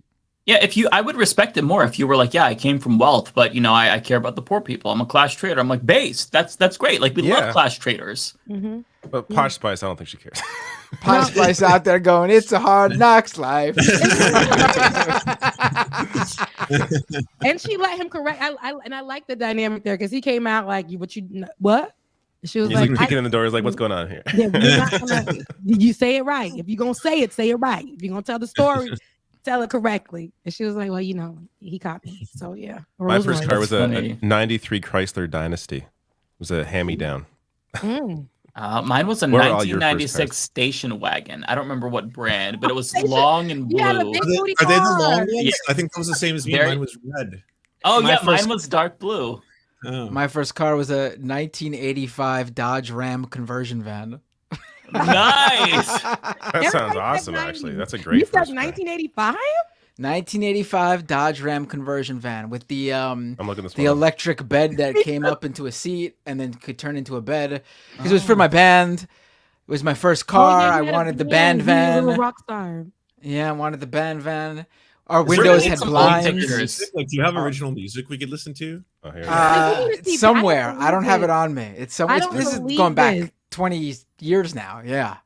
I somewhere need though. to see. I need visual. Oh, my yeah, that's actually what mine looked like. Yeah, that's what it looked like. That's a sweet car, actually. That's what it looked like. It's like a little house. A little house. Yeah, it was cool. It has little curtain. What is the curtains and the What's the window? inside? Do we get the interior here? I want to see the interior. This one, it got a good little shine on it. I gotta say, mine was not in this nice of a condition. This wasn't brand new. This is a very nice one. Show the inside. Come on. What is it? Yeah, I want to see the inside. Oh, the back. The back looks exactly like it. The rear of the car is exactly what it looked like. Oh, there we go. It didn't have that. It was a big bed in the back that you press the button and it would turn into. Did you use the bed? We would put it down and put stuff on it, like put like the instruments and stuff on it. Yeah, that's beautiful. Wow, there we go. No, a little table. Yeah, that's what the inside of the car looked like. Yeah. Did yours have a table, Matt? We did not have a table. It's like a little baby RV. I miss it now. You're making me miss the van. Don't one of the seats like turn around, like go backwards? No, they didn't. No. Oh, okay. That's a different car I'm thinking of. This is a really cool first car, though. No, that's This a is cool sweet first car. Yeah. It gives me only 7,000 miles in this thing. Yeah, I don't believe it. They definitely turned that shit back. Well, I mean, looking at this thing, it wasn't driven very Buying often. all of those, were they? No, I don't think so. Oh wow, that's how the Ashtray. front of it looked. Yeah, with that, yeah, a little bit like Wait, is that. that a yeah. rolly dispenser? Does it have its own rolly dispenser? Is that That's a Well, Pimp not My mine Ride, didn't. though. But That looks like it could have been on Pimp My Ride. yeah, I'm feeling nostalgic now. You know What are what? doing, man? We need a show and tell day where we bring old photos. There our we go. first There wasn't cars. the back wasn't that nice, but something like that. Yes. I would love to. I would love Amazing. to see you guys' lives because I would never nice. see Matt like was it I sold want to for? see Matt in his band. Like I want to see you with Yes, your band. I want to see the band videos. I'll have to pull them up. Yeah, I did they're share- not. They're not on a computer. They're on those old mini DV tapes somewhere. Remember those? Oh wow. Yeah. Yeah. That's how yeah. long ago this was. Yeah. I thought you were gonna say they're in a photo album. That ain't that bad. Like now that's a step up in technology. I thought you were gonna say it was like in a photo album. Yeah, I have a picture of me that I posted on Instagram when I was 19, and I look like you know how the boy bands always had like a rapper? I look like the rapper in a boy band. Like I had a very thin beard all the way down my chin. Yeah, I had the frosted tips. It was very crazy looking. Yeah. Like what? Like the white rapper, like Sugar. What was that one? He was like a rapper in a group. He had the little frosted tips, spiked, right? I think. Are you talking about Five?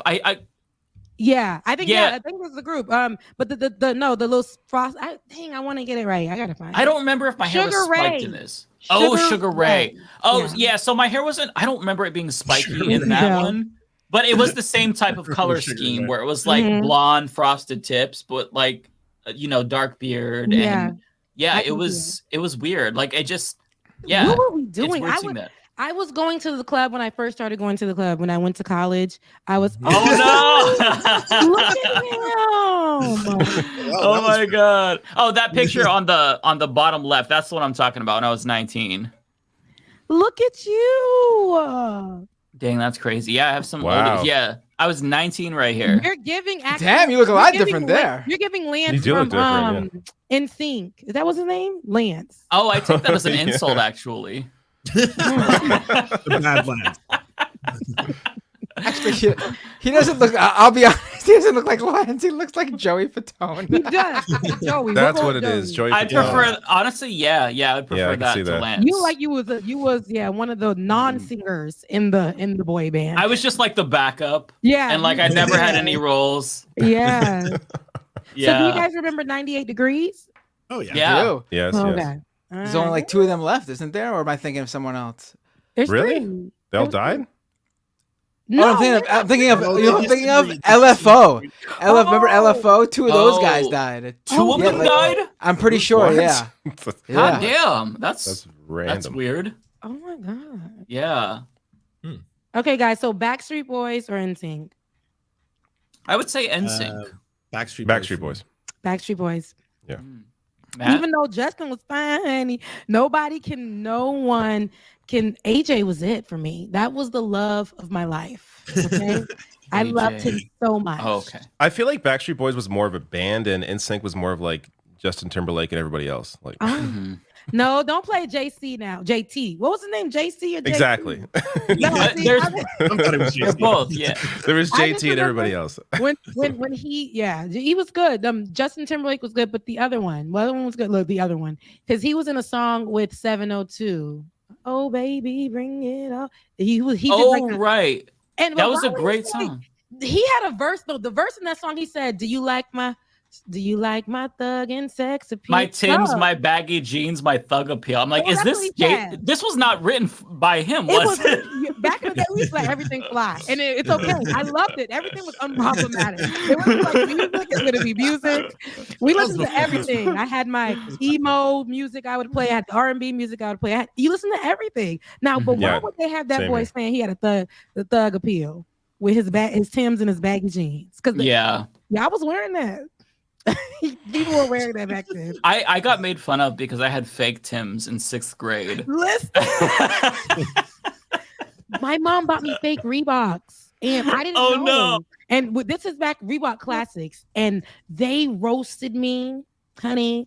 They Brutal. roasted me so bad when I was like in 6th grade, Aw. and then she bought me cross checkers, And I was like, Mom, I can't go to school like this. They're really picking on me. And she didn't speak no English. She didn't know nothing. And I had to go with her to the store and get like my first pair of like Nikes that were like the least wanted, but at least it was a brand because the kids were so mean. They will fucking drag you.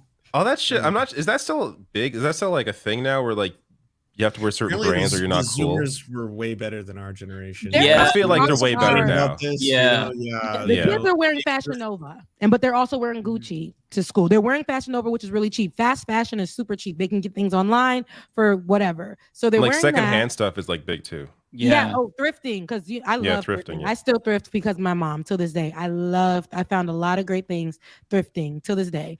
But yeah, the kids, they like wearing. I wear a lot of, y'all see me. I wear a lot of graphic tees. I wear it with a lot of band members. I love me a graphic tee. I love those too. But the kids, like today, I don't know. For some reason this year, there was a viral video on TikTok where the teachers were seeing all the kids, like that's all they were wearing was graphic tees. So they did this challenge where they asked each student that was walking by randomly, who's on your shirt? It'll be like Tupac. They're like, They don't even know. Oh yeah, no. Who's on your shirt? It looks like a rock band. So they're just wearing it because it's a graphic tee, not because they actually care what's on it. Yes, That's they just incredible. want to copy off of, history repeats itself when it comes to style. And I think 90s had their particular style. I'm glad that we came from generations that had their style. But the kids ain't got style. They just keep using old style.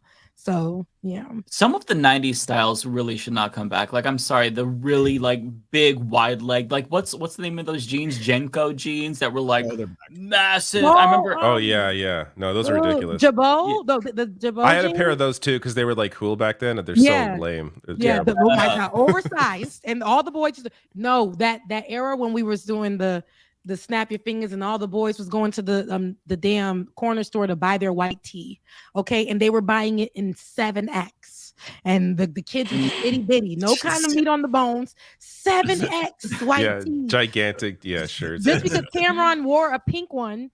And now they're going out with pink ones and then getting the bandana and tying it and go. I remember when Jeezy came out with the snowman shirts, and you could get that wherever. And they were telling us you couldn't go to school with them. They banned the snowman shirts from school. Why? Because Jeezy. And they were like, because a rapper. You would think they wouldn't know. Like the teachers would be oblivious to that. They were finding out. They were finding out. What a picture came up for me on Facebook. Facebook will always humble you. And a picture came up for me on Facebook the one time that I decided to log in. And I had a business casual outfit on in my first time in college. And I thought I was doing something. Why was I going out with the suit top, leggings? And like it didn't make a dress underneath that suit top with leggings, okay, fully dressed, ready to go after school, like I was going, or after the club, but like I was going straight to an interview. Okay, I don't know why we went through that phase of doing business casual at the club, but that was a terrible. Men were wearing feds. Men were wearing ties and stuff to the club. It was a crazy time in 2000s. It was crazy. That is weird. This makes me want to go to BuzzFeed and look up like the top 20 things that we were wearing in the 2000s or the 2010s or whatever. It is crazy how much the style changes each decade. Like I'm probably completely out of style now because I still like cargo shorts. Apparently those are bad. I will swear by them. But like, yeah, it just keeps changing. Yeah. If I could just wear like track pants and like a t-shirt my entire life, I'd be happy. But it's like I have this thing where like I have a hard time wearing jogging pants like in public because I feel like when I was younger, it was always seen as something like, oh, you're a slob if you wear jogging pants. So like I only wear them indoors, even though it's really just a mental block. Like who's going to say anything if I wear jogging pants to the store? Who cares? I'm always self-conscious that people are going to be looking at my dick if I wear jogging pants. Listen, that's what people want, though. It's they a weird want fear. people in gray sweatpants because that's what they want to see. That was a whole thing, remember, on Instagram, gray sweatpants. So that was the thing. That made me so self-conscious. I'm like, God, so I guess I won't wear that. Not that I like leave the house ever, but you know what I mean? Like wear boxer briefs or like, there's ways to prevent yeah. Everything. It's like leggings for women and like for guys. Yeah. So I basically wear leggings. We can't really wear leggings. I basically wear leggings. I mean, we technically wear leggings? could. No, I wear very tight black jeans. Oh yes. You look like you wear tight black jeans. Even at home, though? Are they ripped in the knees? Not at home. Yes, some of them are. Not pre-ripped. They ripped over time. I don't buy any of that garbage. At home, I pretty much wear shorts. I wear shorts. Yeah, same here. I wear shorts. Yeah, I have camouflage shorts. I have basketball shorts. I have. Right now, I'm wearing jean shorts. Everybody jeans has... to me are just not comfortable. I don't wear jeans indoors. Oh, see, I love wearing jeans. I feel like every dude has a pair of dad jeans and hoochie daddy shorts. Like everybody, we can confess that. No, okay. What are hoochie daddy shorts again? I have mom jeans, and I have like so many that I got. The ones that you get from like Shein and them, I don't have a. I hate to say this, like I don't have that body. I'm a slimmer girl, so I don't have like a BBL body. Those Shein, Fashion Novas, they don't fit my little booty. So when I go to the thrift store, those fit me. Like those old vintage like mom jeans, I love them because they're good for my body type, and they don't bleed when you wash them like that. They're real Levi denim, Guess denim, like that good strong denim. Good cotton. What's his name? What can you do? He asked me what my favorite 90s fashion was, and I still wear these bamboo earrings. I'm pretty big on the door knockers. Like these are my smaller hoops, but I wear huge, like big hoops, especially when I put my hair like in a top knot. I'll wear like really big like earrings, and I like to wear the bamboo ones. I love that. Yeah, I still love those. Those are, yeah. Is it just me, or is like in the 1900s, in the 20th century, every sort of decade has their specific style. Mm-hmm. But I feel like the 2000s, that's not been the case. Yeah, like you could look at someone and see 90s style. You could look at someone and see 80s style, 70s, 60s, 50s, 40s, 30s, all. 2000s on 2000s, the aughts, 2010s. We tried it. Nothing. So 2000s, we tried it. We did have, and that's early 2000s. Like, and I'll say probably around like 2006 to like 11, 12. We were doing that business casual style look. That was crazy. That's true. Yeah. Putting the belt on top of like just random stuff. Like the fedoras. And the bow tie. Men was out here with the bow ties. And why? I don't know. But was that a thing? I must have missed that. It was a thing. I was wearing no bow tie. The plaid, the shirt with the damn hair. dragon on it, the button down. Like why? Yeah, I know what you're talking about. Yeah, those, that came in a style, and that was a style. But I think after that, affliction shirts. Yeah, the kids are reaching back and just grab. They don't want to create their own style. There's a picture of 4 white women. It's black and white, but I think they were in like the 50s or 60s, and they had on bathing suits. Back then the bathing suits were more high waist, were covered, things like that. Nice bathing suits. I have a couple of those vintage type bathing suits myself, but the so they have in the picture underneath, and the caption says, "I wonder if these women knew that these dresses or these bathing suits that they have on will one day become kids' prom dresses." And it looks like 2 pieces. And I looked again, and they look like 2 pieces that they sell on Shein, like on Fashion Nova. It really does. A lot of the clothes just repeat themselves for whatever other reason. And now everything is really tight and really small. Really tight and really small. Yeah. Just some breaking news, everyone. Apparently, President Trump is endorsing Jim Jordan for Speaker. Oh. Former president. Let me see him. Yeah, former president. Oh. Has the GOP or didn't the GOP already have a speaker that was a pedo? Yes, it was in like the David late 90s, right? Or something. I can't remember his name. Haster. So they're repeating history then. Yeah. So Jim Jordan. Dennis Haster. He looks dead. Yeah. he might. Did he die? I think he did. Did he? Dennis Haster? Yeah. No, Jim Jordan, but oh, well, he looks dead too. No, I'm looking at him like. Well, so to be he clear, endorsed him as, Jim Jordan wasn't directly implicated in pedophilia. He was covering it up, wasn't he? Yeah. He said on it. Yeah. No, I didn't. Yes. Yeah. Yes. Allegedly. I just figured everyone knew the story already, but yes. No. Oh yeah. I mean, there's no good choice for speaker. You know what I mean, from the Republican. I thought it would be Steve Scalise because I feel like he's a guy who's crazy but could get enough votes to, you know. I mean, he's a McCarthy ally, so he would get those votes. But and did you guys already some of the crazy discuss McCarthy? I was going to say, did you guys already discuss McCarthy? Yeah, we. Did you have thoughts on it? I got that out the way. All right. Good. You could share your thoughts No, on that that. means I have And to jump in. say Yeah. no. It's a We great know. story. I mean, there's nothing else to say. Like, you know, and I'm glad that people went back and started to look at all the things that he undid while he's, you know, was seated. So I don't, you know, him being ousted, I don't know what that means for the Republicans or what that's going to look like. But it was a good moment to wake up to that. To it. So. It's been a very entertaining week, I'll tell you It that. has. Did y'all get that buzz on your phone that everybody was doing like conspiracy theories Did you turn about? into zombies? You guys have going through zombie phase? I did for a little bit, but I turned back. Nice. I'm still a zombie. You're still a zombie. Like there was some people like I am not keeping. They had so many.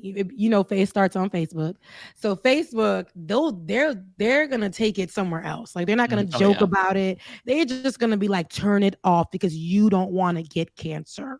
Okay. Yeah, didn't they say to wrap it in tinfoil and put it in the microwave? Was that what they were recommending? Oh my god. Yeah. Like my mom was sending me WhatsApp stuff in Creole about the alarm. I'm like, well, who sent you this? How are you getting this? She said she got it from Facebook. Like, why are they telling you to do like all?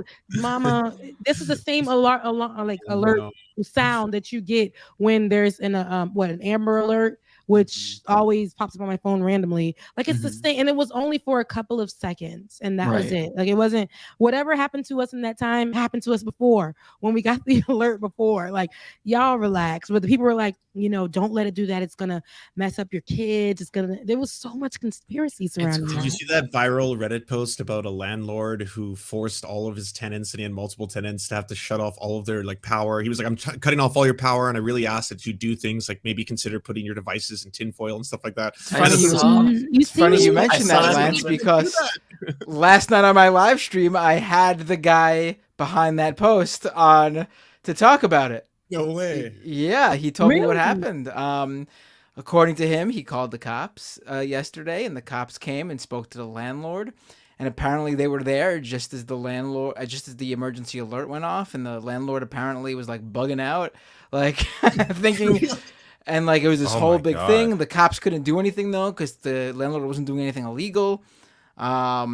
Wait, the whole he building legally just turn off their power for his own conspiracy? Like he can believe zombies are going to occur and then I turn mean, off there's their no power? crime being committed that the police could get involved with. Oh, right. So it's not he criminal, can take the landlord to civil court though. Yeah. This guy, he showed me text messages he sent him previously. The dude is his landlord's full on QAnon guy.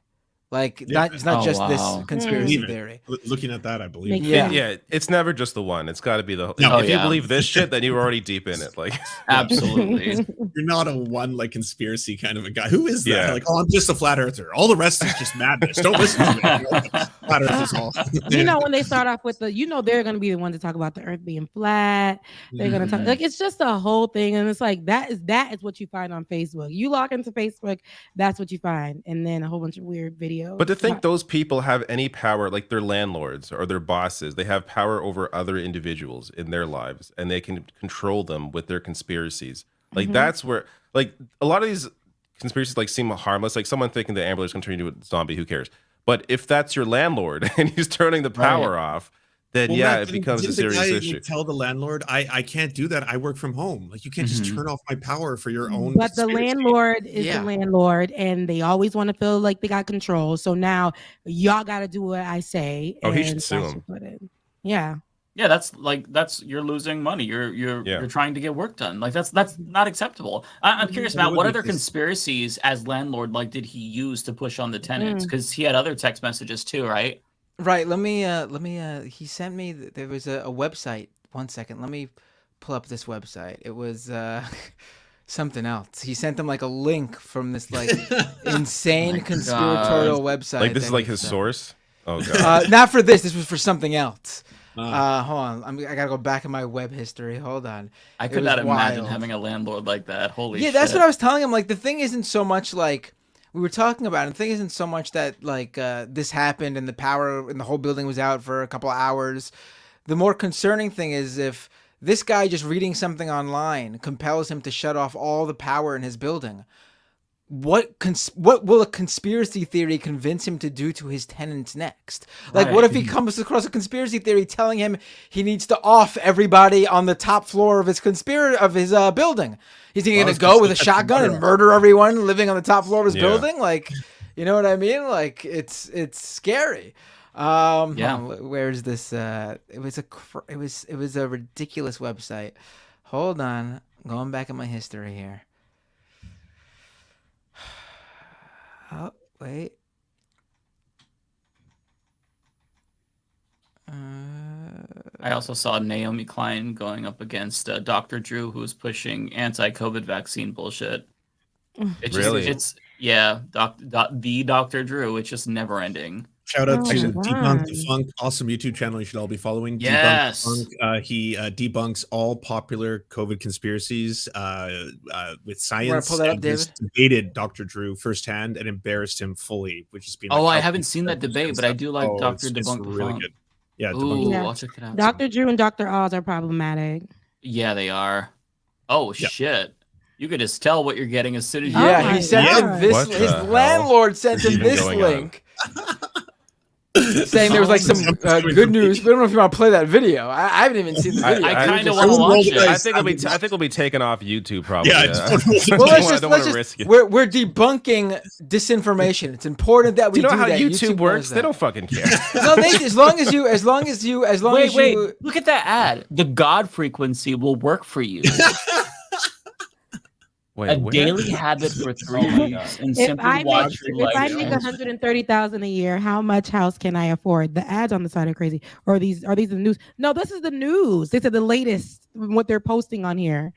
If I make $130,000, I mean, the giveaway is how terrible this website is. Hell yeah! It's 33 minutes long. Okay, let's play a few seconds. The beginning. Yeah, we're not gonna watch all 33 minutes. We are currently under a sustained DDoS attack for several consecutive days, which may result in intermittent website access during certain hours. However, please rest assured that we will swiftly resolve this issue, allowing you to access the website again shortly thereafter. So we are entering a crucial phase in history, so let's work together to create a better world. Please support us through Give, Send, Go by clicking Full screen doesn't work on this website for some reason. Listen, we can see it. below each video.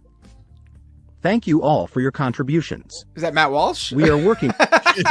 While Donald Trump was nominated. Oh, it's more AI voice. Restored Republic via GCR. Update as of October 4th, 2023. Here's a text-to-speech video on the latest video will be shown earlier at the official website. The evidence Who speaks for watches? Exactly. Who watches this and thinks, yes, these people are trustworthy? Like this is so. It could be like look at this site. Look at the graphics. That has nothing to do with our politics. Nothing to do with that's just getting money off. You of don't it. know that yet, Rebecca. We haven't finished the video. Okay. This site is straight out of like 1996. Like this is just like I love the formatting. I love the thumbnail. I love the thumbnail for the video where Donald Trump was carrying two children through like a river. Yeah. Wait, do you see the water freedom system? Is it worth it? Go down a little bit. That ad, the water freedom system. Is it worth it? What does that mean? It's gotta be. Then there's a numerologist down here. Oh my god! Join Telegram if you love President Trump. There's 4 comments. What does it say? Oh, don't scroll down. There's going to be anti-Semitism galore. No, wait. The one below is talking about the emergency broadcast alert. Maybe this is where the landlord saw this stuff. I wonder if the EBS or any of the imminent is ever going to happen. October 4th may be a day to remember, or it may be just the first 1,726. We have a non-believer. The anti-RV people are mostly Democrats. Surprise, surprise. Get out of here. This is dumb. What the Look, hell? support us on the side. Scroll below. Let's see the next comment. Oh god, Same you're really person. nice on this one, I swear. Oh my! Is the same person all down the row? There's It 4 gotta comments. be It says. Oh my god. Oh my god! It is. They had a lot of time. Oh my god! Can we bring That's like- Jeanette on the show? Right. That's so 90s of her. Like, this is how you know this is like who is doing this on like a website like this? Who's really It's leaving all her, comments? Wow! Shout out to Jeanette. She's Really? giving that. She gave This that person's page crazy. something. Yeah, this person's just as crazy. She I gave know, I this- wanna Let's talk keep to watching her. that video. I want to see a little bit more. We didn't get to far enough. I need to hear Get outta something. here, man. Republic.co. Did we see enough? Judy note on twos. Judy 3rd of note? October, What? blockchain's global On cryptocurrency Crypto! Crypto! stock market remained in free fall. Kevin McCarthy was removed as Speaker of Or the House, was he? while Donald Trump was nominated to be Speaker of the No, House. he wasn't. He wasn't nominated. Meanwhile, Scavino posted a video of a was drive joking into New about. York. At the 34 seconds mark, the freeway sign Oh, came into here it is, focus to say QAnon. E34 Street. Q drop 34 says, "My fellow Americans, over the course of the next several days you'll undoubtedly realize that we are taking back our great country. We will be initiating the emergency alert Oh system. my God. Oh, Q PAS, did the during this emergency time in an alert. effort to Yeah, I provide a did. direct Good job, message, Q. avoiding the First fake blood. news to all citizens. The ease may be Yeah. needed What very the soon. hell? The CIA's Operation Gladio has used Biden's open borders policy to sneak into the U.S. a secret army of foreign mercenaries, criminals, terrorists and other soldiers of fortune. They have placed these terrorists in every major American city. Okay, I don't want to risk Wow. YouTube policy. You know what? here. I have a feeling who is This this? is all ridiculous. Ivar Cassandra. There's going to be some allegations against this person because they're getting too close to the truth. That seems True. very legitimate. For Russell Brand, they'll get any of you. Yeah, man. Ooh. Oh my god. Wow, Q, that made we my knew you head were hurt. behind this. So thank you for the EVS.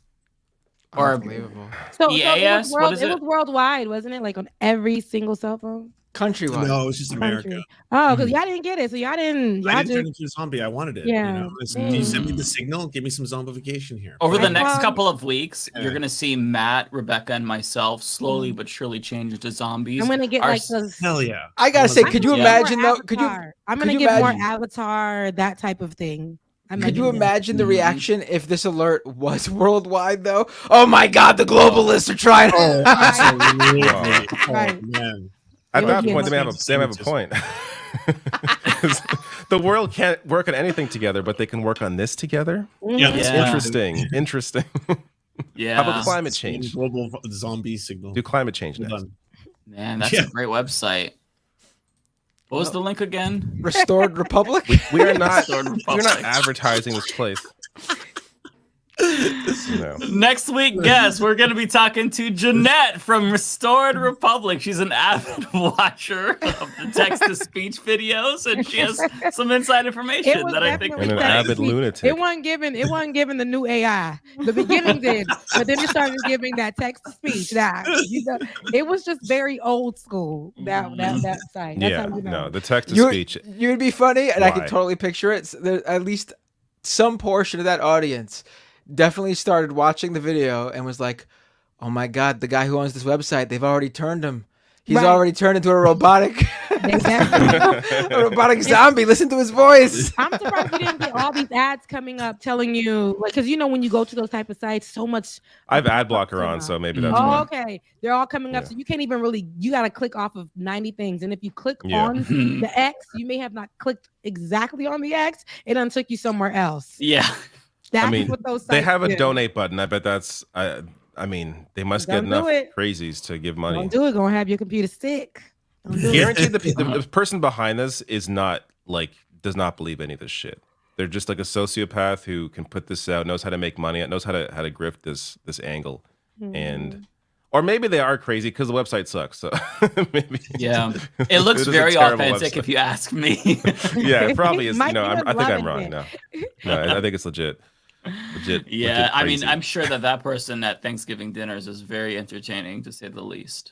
What if it's like I said? What if it's somebody here? My conspiracy. Somebody in a whole other country that uses Oh. speech to text, but this is how they make their money because they know that Americans eat that type of stuff up. So possible. the Trump stories and stuff. So that's what they do. Like Oh, it's That's how they make their money. Watch us like my uncle or something. I'll have to call him up and ask him what he's been doing lately. No, I don't want to talk to him.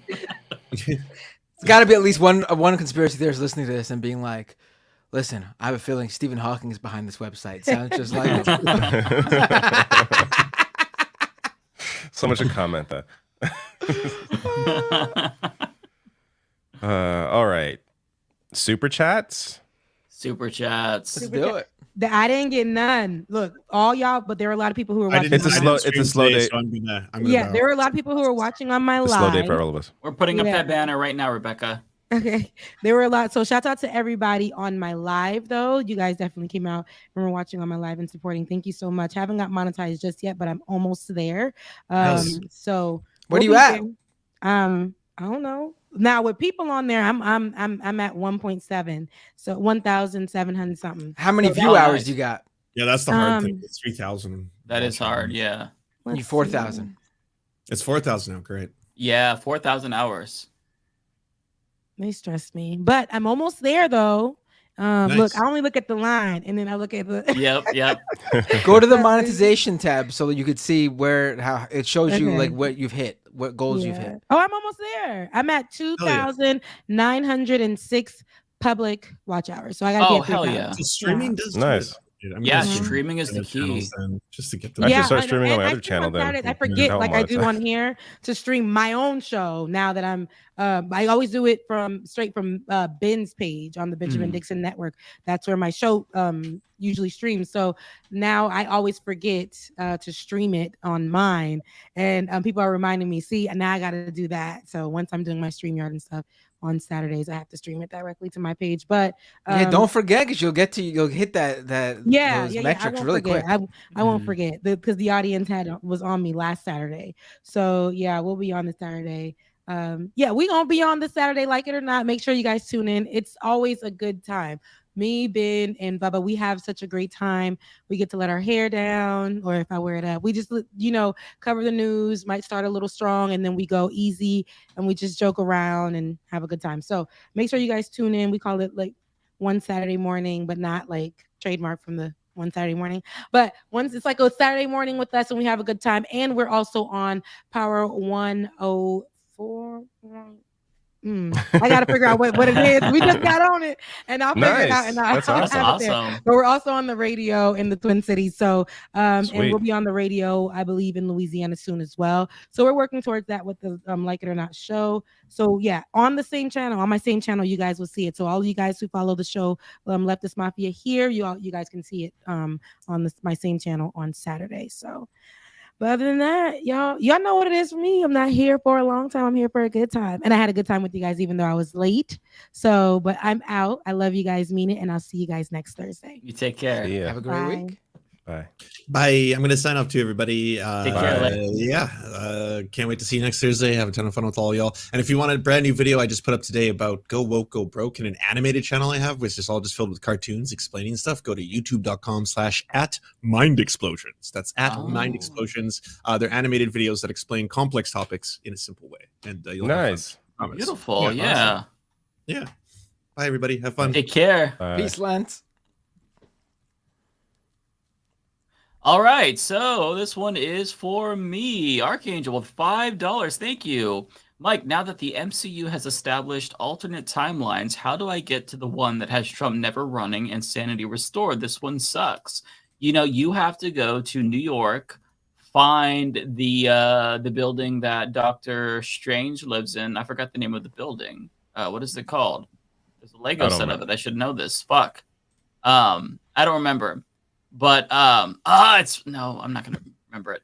Anyways, go there, get him to help you go back in time or get into a different timeline. That's how you do it.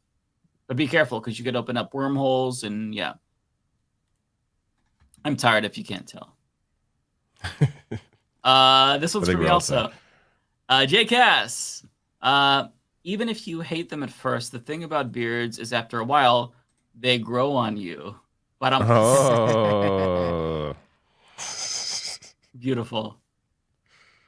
Yes, Mark Wayne's all. Sorry, that's someone else's chat, but yes. Radio Friendly Box says, "Wait, Mark Wayne is all one word." Yes, the guy's first name is Mark Wayne, one word. Very bizarre. I agree. Yeah, Sanctum Sanctorum, Django Fett got it. Yes. I don't know why I could not remember that. Jay Cass with the super chat. How can Gaetz look both like Beavis and Butthead at the same time? That's pretty good. Narrator with a $10 super chat. Will repubs voting for Trump to be speaker as the government shuts down finally show their base how unserious these sycophants are? No. The answer is unfortunately no. Oh, no. The base is going to eat up Trump being nominated. They're going to love it. That. Yeah, they think it's great. They can't wait. Hildegard's Goat, $5 super chat. Thank you. Says, I love you guys. Great commentary. Really enjoyed your coverage of Republican debate. Millennial pundits rock. That's right. Oh, that's so nice.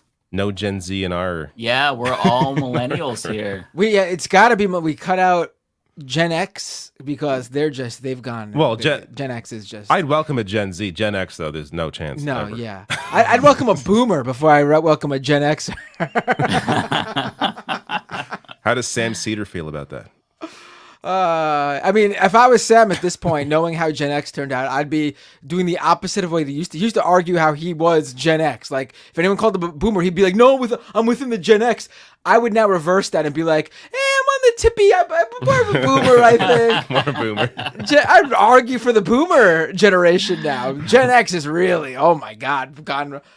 I don't know how COVID made them all lose their minds, really. Something happened to Gen X in the past 3 years. It's bonkers. This is for me from a Lucky Black. Thank you for the message. Hey, I hope things have been going well for you. They have. Thank you. I haven't been caught up on your videos in the past, and yes, I renewed my membership. Well, I appreciate it. Hey, look, we've only got a limited time, and politics rots your brain, so why waste it on that? I get it. When you can catch up, that's fine. No stress, no pressure.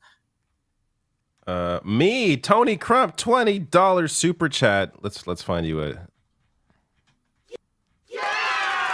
that work? You hear that? Mm-hmm. It's not my headphones for some reason, but there we go. Awesome. Oh, hold on. I'm looking through the live stream chats that in StreamYard that aggregate all of our chats together. And I think I just alienated half our audience. I did not realize half of our audience was Gen X. Oh, really?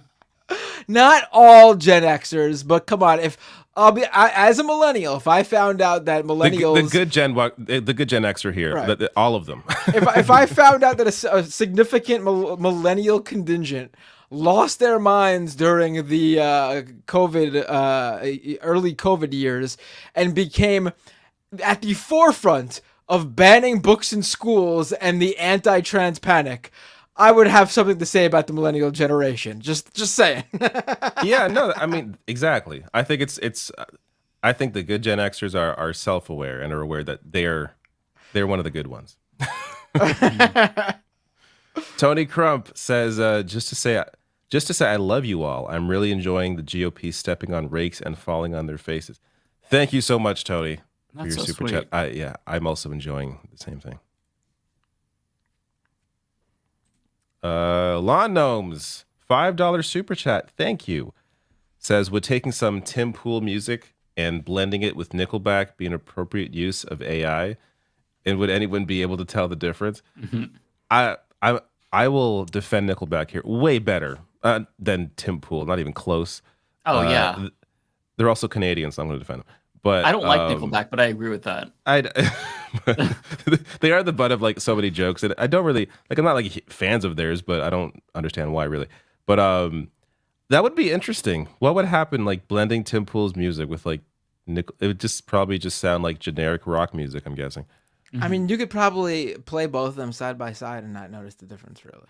Yeah. I mean, I hate to say it, but at least Nickelback would probably be a little bit more solid musically. Oh, yeah. Yeah. Yes. That's this is for me again. Yeah. Archangel, $10 super chat. You get a sound drop too. Where's a good one? That makes national sense. Matt, love you on this group show and the Majority Report with Emma and Brandon. I love the dialogue you do with them. Wish we could get more of the Majority Report, though I do love Sam. I love that they're still there doing you go, that. Matt. It's so funny. Archangel with a super chat. Matt, shit, I sent your money on the wrong chat.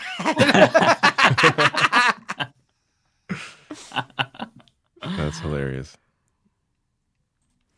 That's for me. Django Fett with a super sticker. It's the pear character exercising here with his fists. Cool. Thank you, Django Fett.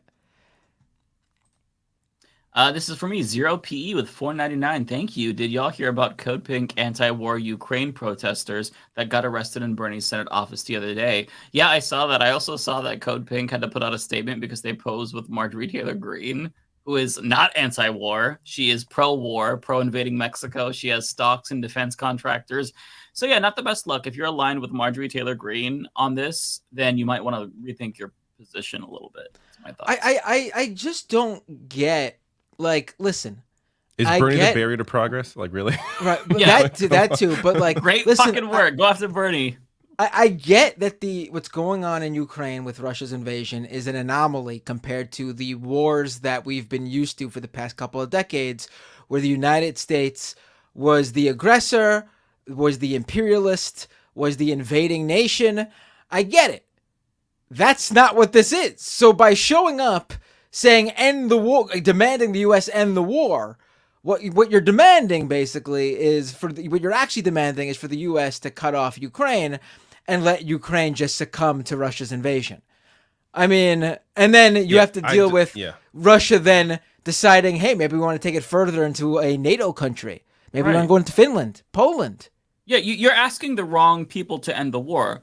The war ends like this when Russia gets the fuck out of Ukraine, right? I mean, like, think about it from, I think Emma made this really good point when she was on Tim Pool's show. Like, think about this from the Palestinian-Israel perspective, right? If we gave, like, Palestinians weapons. And I wish we did. Which the U.S. should. Right, so they can stop getting steamrolled by the Israeli military. Like, I think that would be good. So they would not just get steamrolled. They could defend themselves, right? So, it's the same situation here. And yes, it's gross because the military-industrial complex is profiting off of it. But I mean, we send weapons everywhere, right? We send weapons to Saudi Arabia during a genocide in Yemen that they use on Yemen. It's bad, of course. Like what the U.S. does. This is wholly defensive. But Ukraine has not stepped into defensive. Ukraine has not stepped into Russia. If Russia retreated to end the war and Ukraine then went forward and tried to like invade Russia, then yes, we should pull back our support and tell Ukraine not to do that. But that's not even close to what's happening. We're giving money. First of all, we're not even really giving them money. We're giving them supplies, like old stuff we're not even going to ever use. And we're giving them that so they can defend their own country from the imperialist invading nation. So I don't know what you think demanding the U.S. end the war is going to do. Let's say you get your way. U.S. decides not to fund Ukraine anymore or send them weapons and supplies anymore because that's the closest thing they could do to end the war. That's not going to end the war. What you're just going to see is Russia steamroll Ukraine, murder many more people than they already have killed, and who knows what the country of Ukraine will look like at the end of all this, if there's even a country of Ukraine. Yeah, one thing that I will say is that I agree that, like, certain things should be off limits. Like, I don't think that you should give cluster bombs to Ukraine. I think that, like, don't enable that. That's too far. That's, like, war crimes. The argument is that Russia's using them too, but like this is defensive. So I don't understand. Again, it just goes back to the war ends when Russia leaves. That's what it comes back to. So like the U.S., they can't end the war. Sure, they can try to do what they can to facilitate some type of negotiations, but there's like, what is there to negotiate? Like this all comes down to what Russia decides to do. When they leave, the war ends. Period. Snack Panther. I just think not to keep on this, but like I keep thinking about like these same people who say these sort of things, like especially right wingers. Like, what would their reaction be if a country invaded the U.S. and we needed support from someone, and people were just saying, No, just let this invading nation take California so we could end the war. Let them just take the West Coast so we could end the war. Like, do you think these patriotic Americans who are sick of funding Ukraine? You're being pro-war by wanting to defend California. Yeah, like, do you think like these like patriotic right wingers would be like, we'll just put down our guns so we can end the war? This is ridiculous. No, of course they'd be the first to friggin' say we're gonna fight to the death. I mean, give me a break. I mean, maybe they wouldn't be the first to say that because they're probably chicken shits when it comes down to it. But go ahead, yeah. Snack Panther. Elon needs to invest in a tanning bed. Pale Rider. He is very yes. I mean, for a guy who's so wealthy, you'd think he'd. I don't know. He spent a lot of money on his hair. Might as well spend a little money. I will give him that. He might have the best looking plugs or whatever he's got that I've ever seen. If you it looks legit, natural. Yeah, if you didn't see those pictures of him balding, I wouldn't be able to tell. And usually, you could usually tell with guys who really go bald like he did, and like who have that really bad receding hairline and they get plugs. Can't tell with his money was well spent there. Probably the best use of his money he's ever had. I wonder who he went to for that. Right. Oh, this is for me, Jose Kelly with $5. Thank you, Jose. Lance, you got called out by name by Jenk. We must be doing something right. Yeah, I think Lance talked about that on his stream today. Apparently, yeah. So this is like the Hassan Jenk debate. I watched a bit of it. You know, I did too. I don't really agree with some of the things Jenk was saying. I don't agree with anything he said. Yeah, some of it was kind of ridiculous, but it was good that Hassan was there pushing back. It wasn't like a TYT segment where he's just like spouting the stuff off. So there's some good. Well, it's only 10:50. Do you guys want to talk about this for an hour? I will say this though. I think that Jenk has the best impression of Lance of anyone on the internet. What's his impression of Lance? TYT. Did you remember the video? Oh, Lance is French Canadian, according to. I guess so. Oh, I didn't see that part. That's funny. That's hilarious. Oh my god. Joshua Sean, 100 rupees. Says, do y'all watch Hassan defend genocide in Tibet? How is it different from Matt Walsh defending purge of Native Americans? I did not see. I feel like Hassan's taken out of context quite a bit. I haven't seen it. Yeah, I don't know what he said. I have a hard time finding a video of Hassan where it's like he's crazy. I haven't seen a clip like that of Hassan where it's like no. It's usually if something seems weird, I see the full context and it's not actually what it appeared to be. Anyways, I didn't see it, so. Yeah, I won't comment on something that I don't have the context to. I have no idea. Archangel, $5. Thank you so much. Mike, you guys have the best group gathering for political commentary that I love listening to, and it is amazing. Keep it up. I really appreciate that. Thank you, Archangel.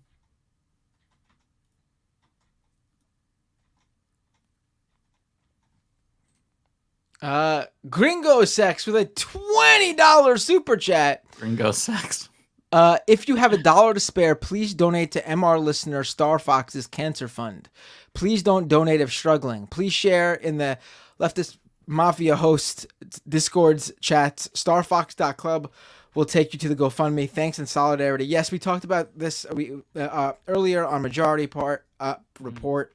I'm going to drop the link in the chat. Regular Majority Report listener Star Fox is raising money for cancer treatment. We wish Star Fox the best, and I'm gonna drop this link in the chat right now.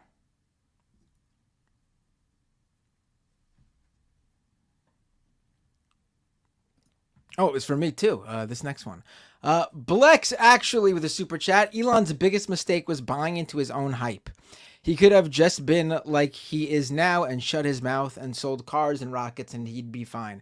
Yeah, I mean, that's the thing. Like, he's choosing to do this. Like, it was like, even after he bought Twitter, like, he could have very easily, like, not been a pompous asshole about it and basically became a concierge for the right wing, helping them in every which way and in any form he could to get them as much engagement as possible, and only the right wing. You don't see him ever interacting with anybody else.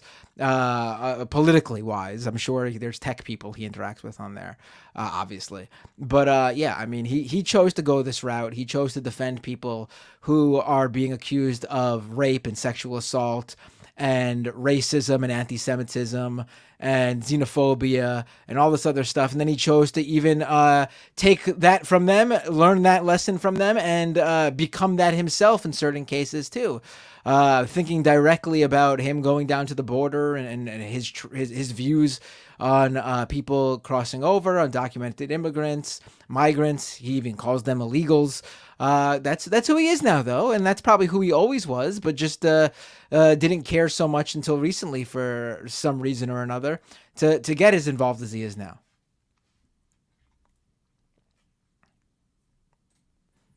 Charlie DeGinimer, it's Jinmir. I always say it wrong. Renee showed me the police Cybertruck. There's a police Cybertruck. I think I did see this. Oh, seriously? Is it Photoshop or is it legit? I don't know. I think it's that truck I think looks it's dumb like already. I can't imagine how. Yeah, right. I don't think it's made yet. I think it's a model that like they're going to release. But yes, it looks like the Cybertruck, but like with police paint and stuff like that. Oh God, just the Cybertruck is so fucking stupid. Looks like ugly. a PS1 car model car. Yeah. It's all boxy. JCast, $5 super chat. Thank you. Says, just want to hear you say in your deep voice mod. Okay, I can put that on. This is very specific, David. I can go deeper. That was very ominous. Yeah. There you go.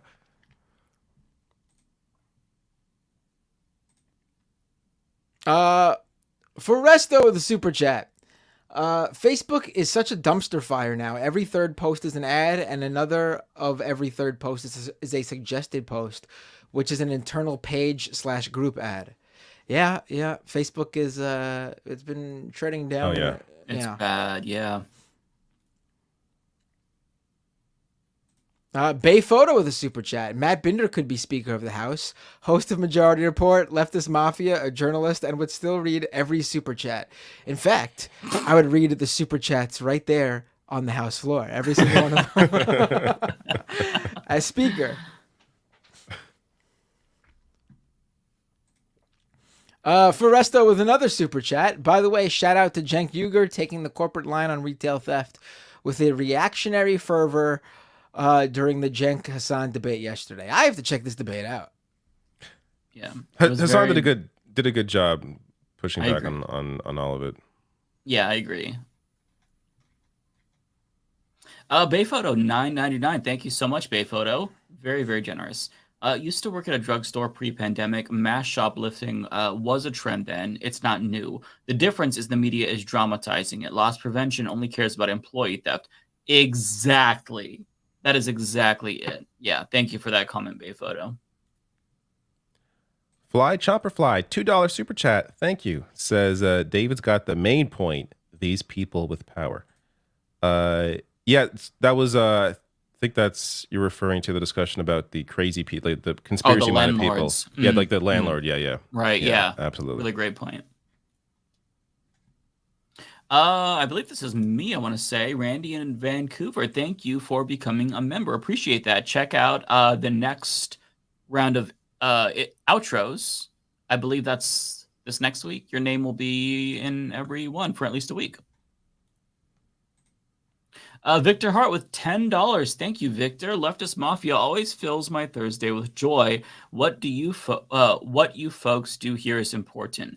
Just out of curiosity, is there ever a chance of having Vosh on the show as a guest? Yeah, for sure. I think it's a possibility. There's a lot of people that we want to bring on. I was going to reach out after last week's super chat to Kyle and Crystal, but I spaced it.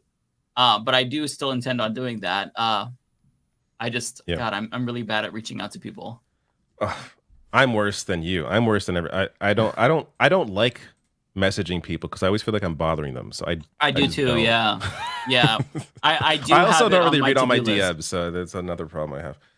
It's like emails, DMs, just like it's too much. I'm like, all right, I gotta choose. What is it? My kid or my DMs? I'm choosing my kid. Yeah, it gets overwhelming really fast. So Yeah, it's too communication much. is kind of hard sometimes, but I will try.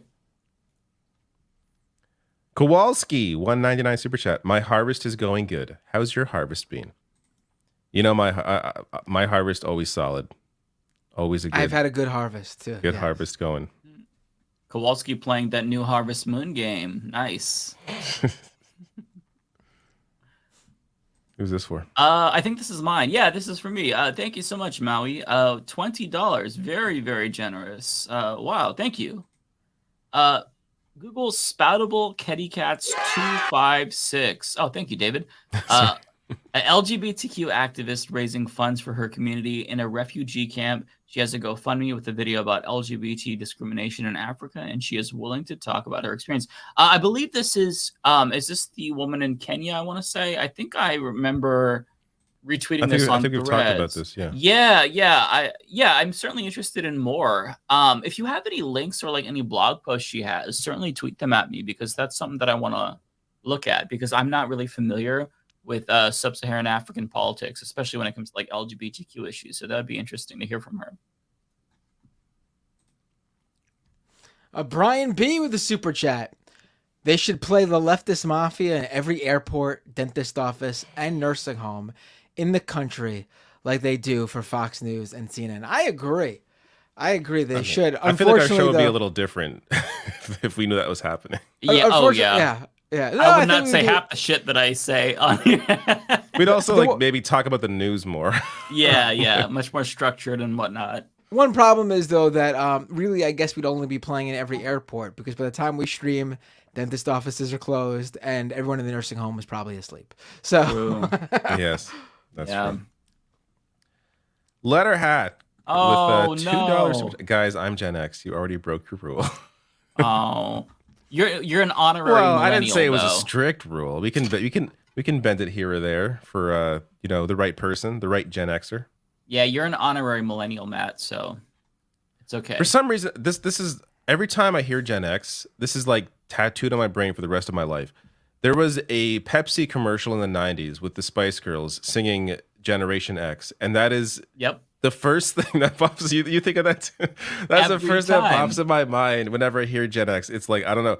That was like the first time I really maybe Generation was X. familiarized with Generation X. Remember see, that? for me, the first thing I think of when I hear Gen X is suck it, degenerate. No, that totally makes sense for you. That would be like the second thing in my brain. Degeneration X. That was a good era. I mean, I watched that era wrestling. That was a good era. It was. JCast, $5 super chat. Thank you for being such a generous individual. Kalinsky just posted breaking news that Trump gave an Australian billionaire nuclear submarine secret. I saw that earlier. I did not see this. Wow. I'm not sure who. Yeah, it's funny. Like, it didn't register as like big news for me, because like, of course, yes, Yeah. of course, Trump gave state secrets away to some random billionaire. Yes, but no, that was news earlier.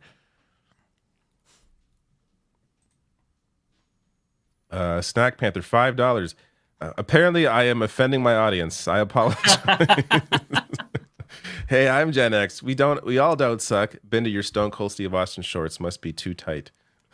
Oh, they're not stone cold, because I told you guys I only wear black, so they're tight black. Like the type of shorts you see, like the bike punks in the city if you live in New York, or any major metropolitan area. It's like those tight, like above the knee, rolled up. Yeah. I think I know what you're talking about. Yeah. Kowalski, $1.99. Thank you, Mike. You're one of the good ones. Matt, just okay. Just a voice, $10 Canadian. Thank you so much. Boomer here. Love all y'all. Thanks for knowing Cove at Crazies are a little younger than me. Keeping on. COVID crazies. There's got to be Boomer COVID COVID crazy people. Hold on, someone in someone's chat, the Chigmeyer said Binder is a Portlandia character, and I gotta say it's pretty close. That was my chat. Yeah. No, I could see that. Yeah. Yeah, for sure.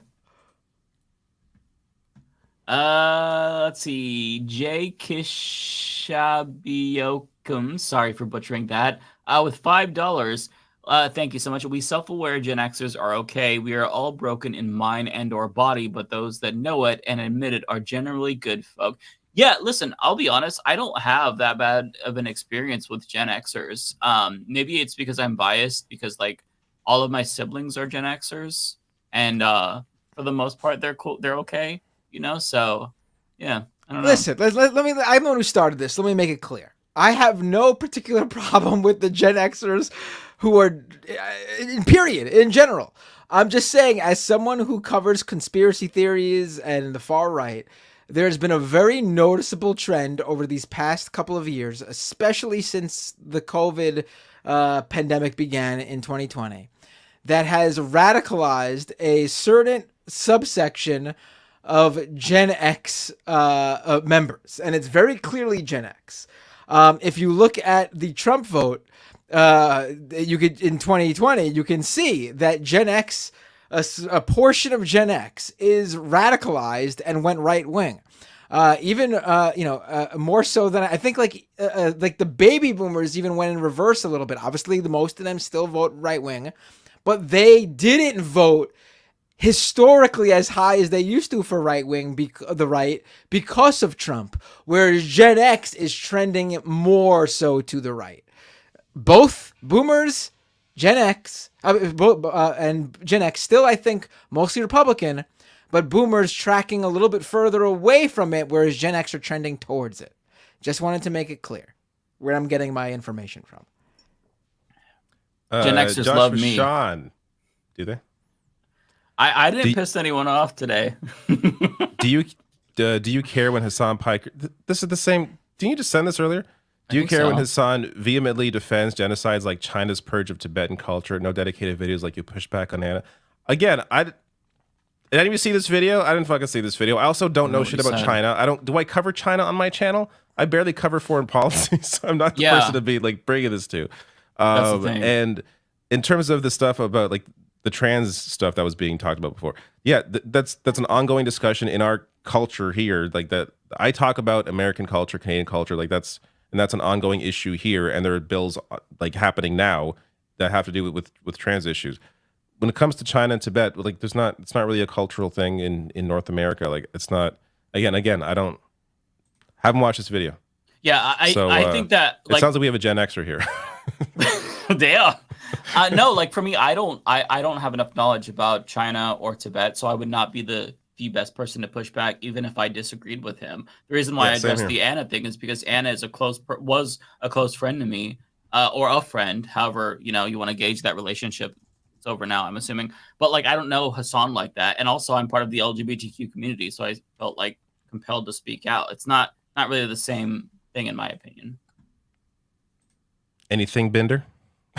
Well, as the local, this person comes after you in a couple messages here, so we got one for you. Well, as the local Tibetan expert, let me just exactly. Yeah, we don't know shit about area. This is one area I'm not. Yeah, it's not my. Yeah, same here. We don't talk about. I don't talk about China. I don't fucking know anything. Right. So we stay in our own lanes, okay? Exactly. Andy Boom with the $10 super chat. Wow, Matt Binder taking the controversial stance of don't let Russia have what it wants, even though they really want it. Hey, I know it's controversial, but you imperialist shitlib, Matt. Yeah. All right, this one's for you, Matt. From Joshua again. Musk is a ghoul, but objectively better side profile than Matt Binder. With that thing under his bloated chin. Bloated chin? What? I got a really prominent jawline. No. I got a very prominent that's jawline. Slander. I'm starting to think this person's not even serious. It's not even close to Musk's like the one that just like becomes part of your neck. Please. Nah, I think Joshua's fucking with you. There's If you no want to way. make fun of my beard, I'll give you that. I don't got the best beard, especially when I'm sitting here on a show with Mike Figueredo over here with his fantastically full beard.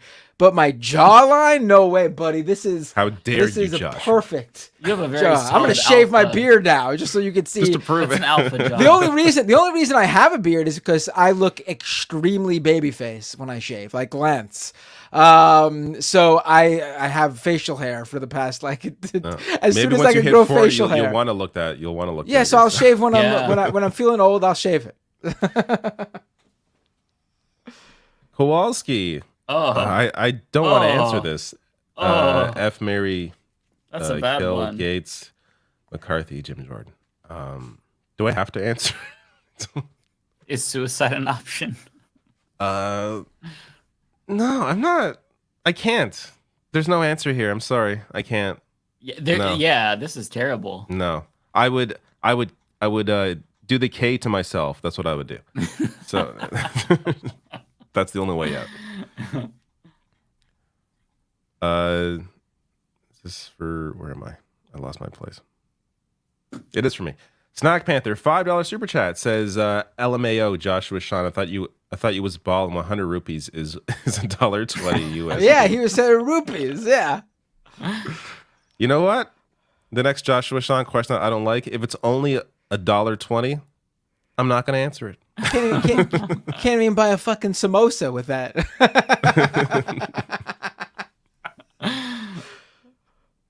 I think this is for me. Yep.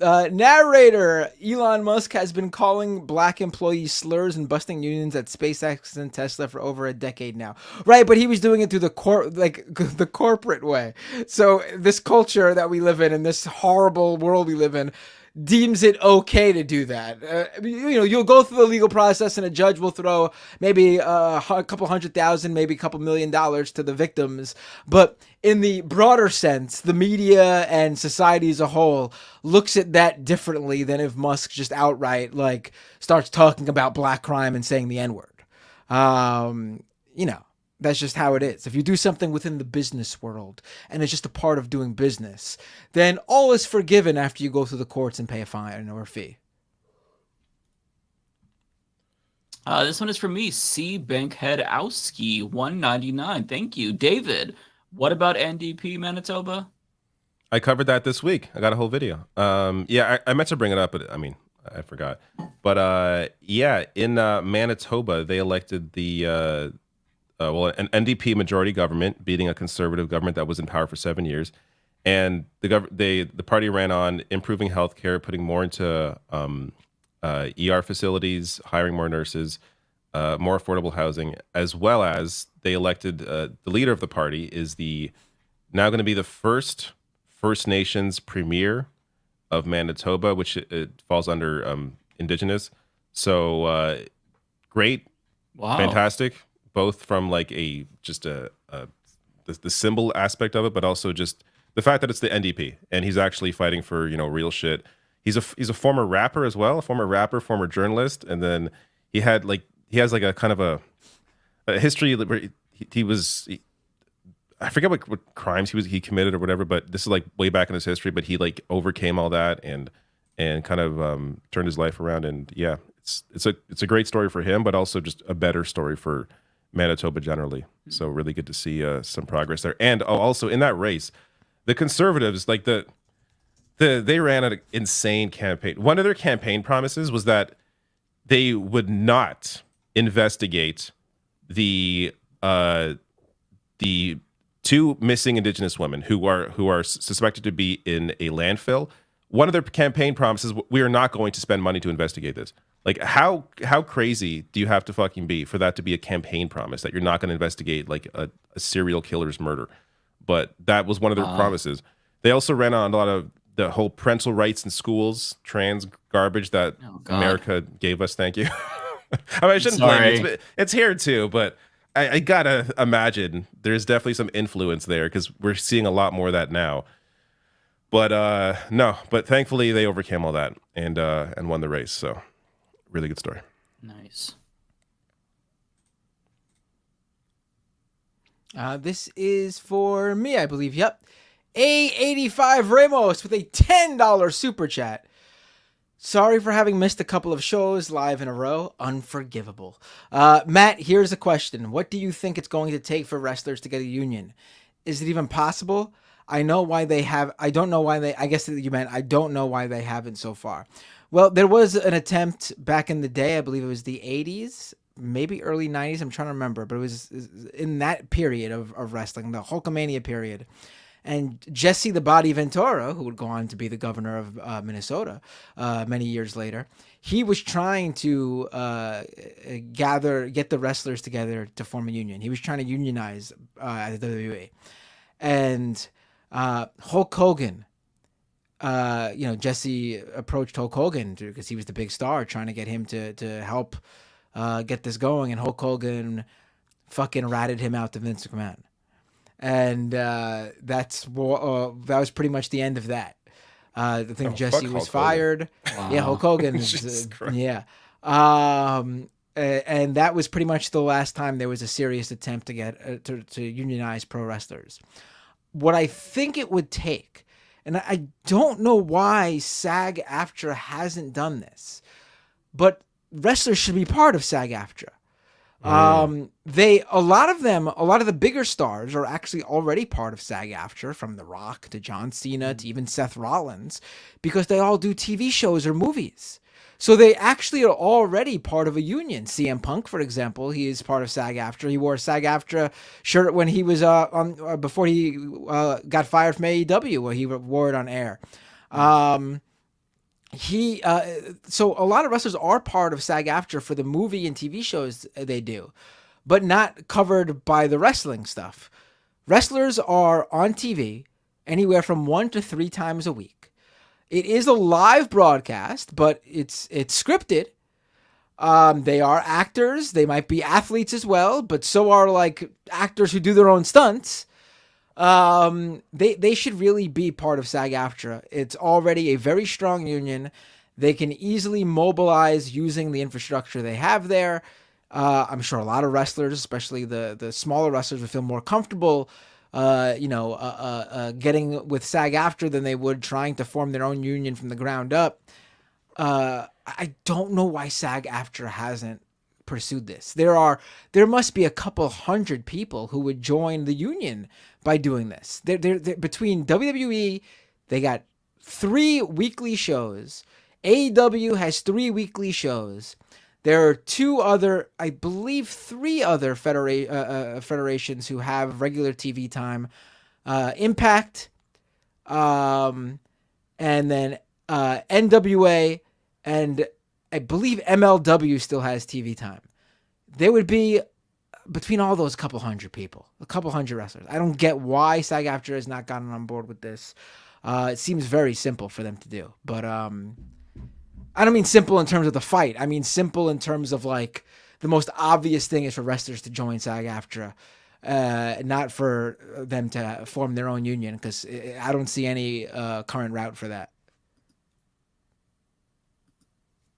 This one is for me. A85 Ramos with $10. Thank you so much. I'm trying to see what your... Oh, it's a One Piece. I just started watching One Piece, actually. Love it.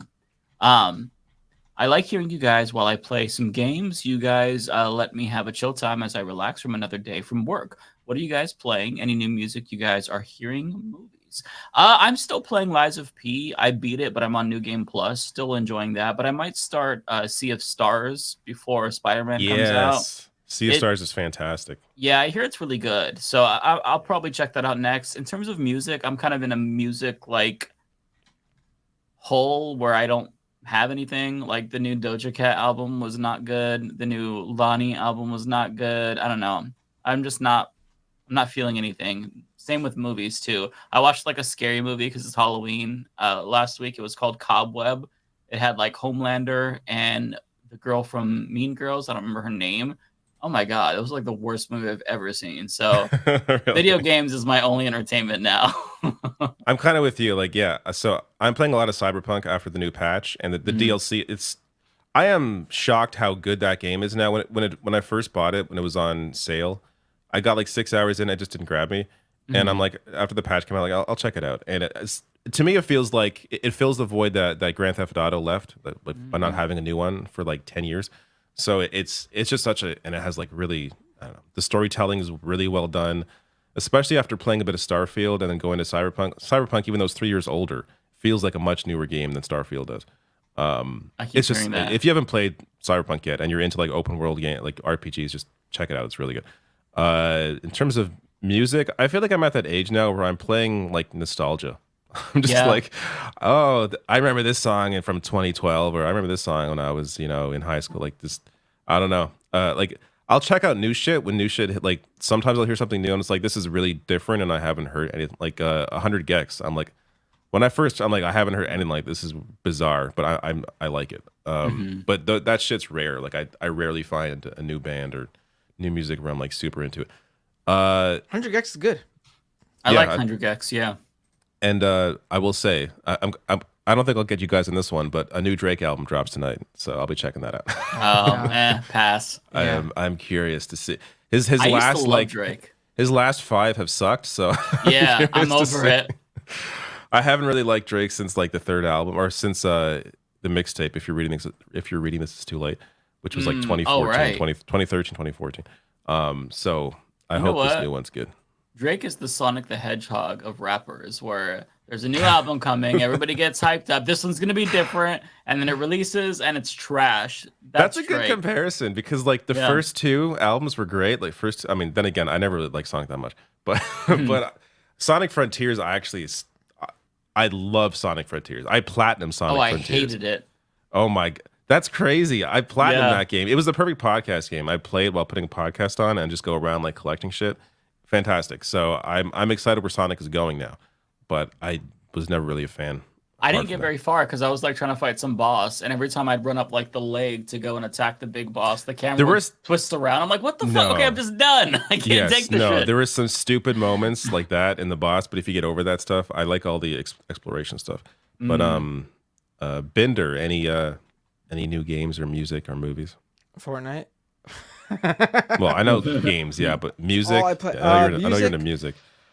You know what? I just rediscovered. I mean, the song has been in my head off and on for the past like 10, 12 years or whatever.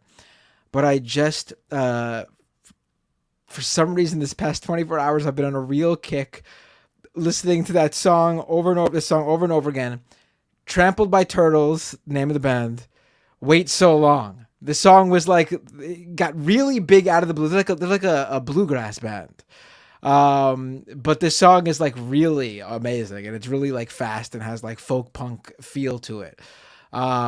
Check it out if you're not familiar with it. It's an amazing song. I'm curious. And movies. I saw The Nun 2 in theaters last week.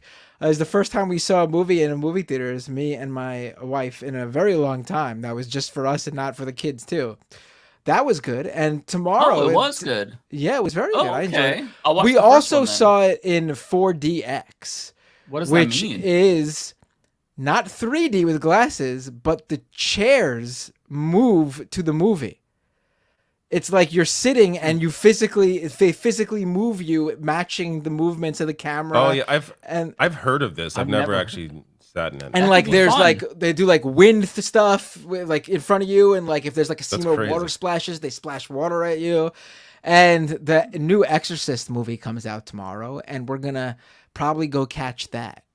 And that's also gonna be in 4D. So are you a big scary movie guy, Matt? We are big scary movie people. Okay. We see all of them. I'll get some recommendations from you, because my scary movies that I pick are just not good. Like this Cobweb movie I watched. Holy fucking shit! It's about a little kid who's like at night he hears like this knocking on his bedroom door.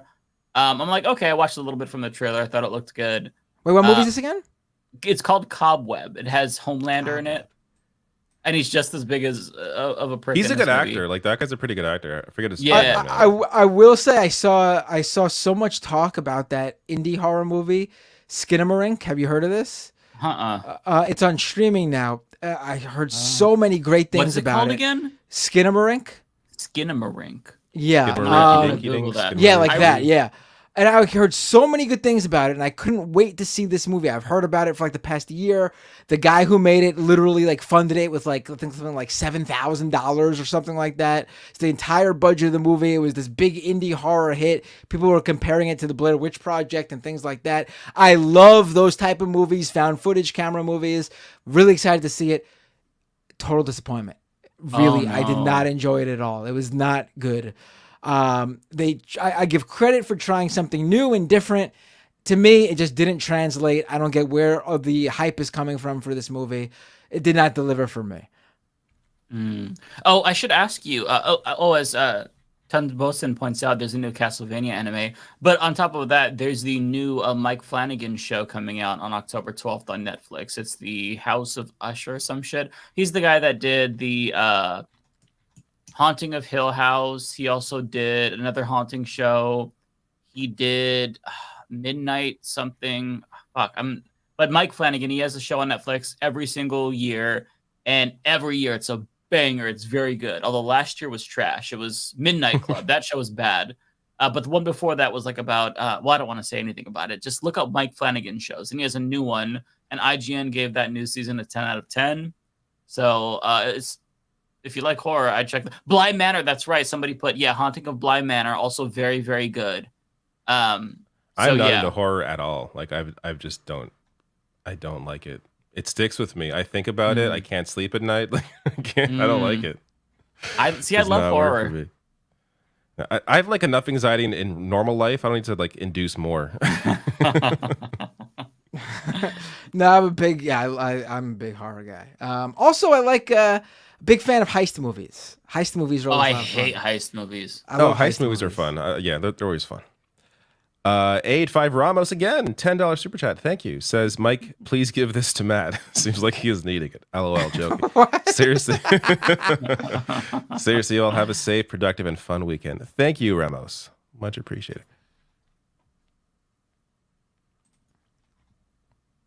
Who's this for? I believe Matt.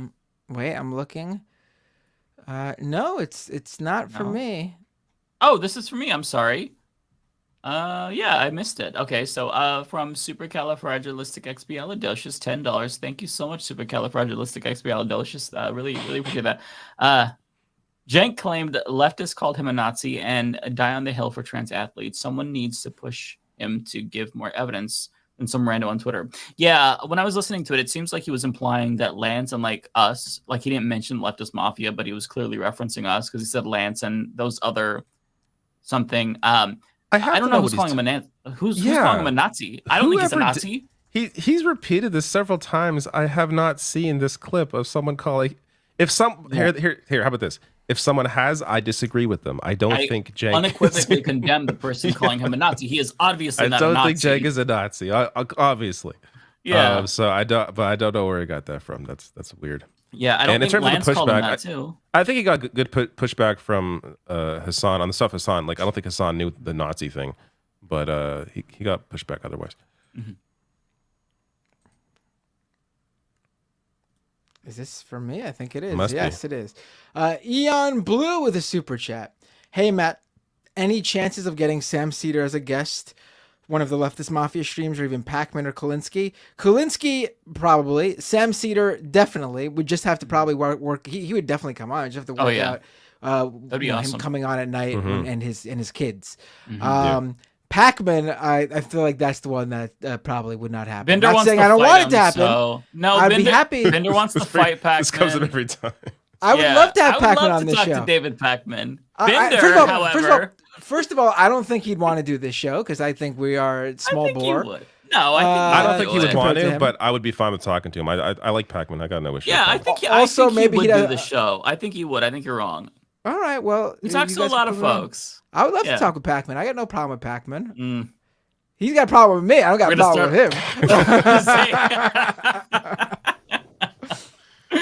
him. Evan Christensen, $4.99 super chat. Thank you. Says my first car was a hand-me-down red 77 Malibu Classic with swivel bucket seats. I gotta see what the hell this thing is.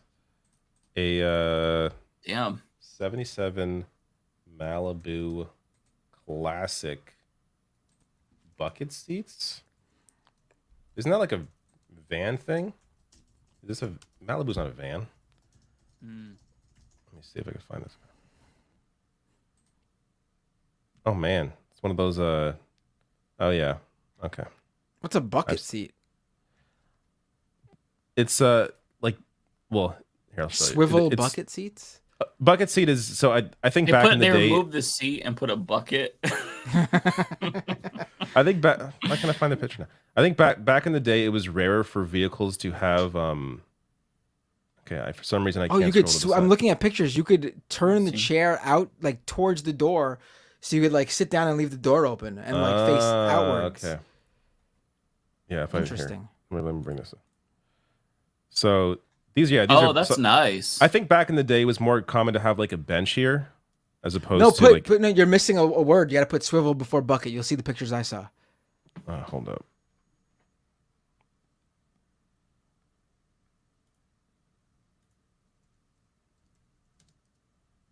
Did I spell that right? See? Like that. Yeah, there's more pictures if you scroll down. Can I spread this out? Here we go. Not a bad first car. You could like swivel outwards and. Yeah, I like that. Very cool. Yeah. How about that? I always thought, because I've never had one, because I don't think they make them like this anymore. But I think those like old cars that have the bench seats in the front are really cool. Like the bench, like instead of a passenger seat and the driver's seat, there's just like, you know how they I have think the most bench cars in the back then had that. Like, Yeah. I think back to when I was like, very young. My grandfather, he had some old car, but that's what he had, and I would like sit in the middle. It was fun. Right, and you always see in like older movies, like three people sitting in the front, and it's like, Yeah. what? And that's Though I've been in a situation. Actually, my first, I think my first car, the Dynasty, I think was like that. And I've driven in a situation where like three people, it's not comfortable for the driver. I don't know how drivers did that. Like to have someone like right up against you when you're driving is a weird. I don't know. It's a weird experience. Narrator with a $20 super chat. Thank you. Matt Binder passing out doing an old school filibuster on the House floor like James Stewart and Mr. Smith Goes to Washington, except he's the speaker, and it's really just him reading super chats about wrestling and fuck, marry, kills. That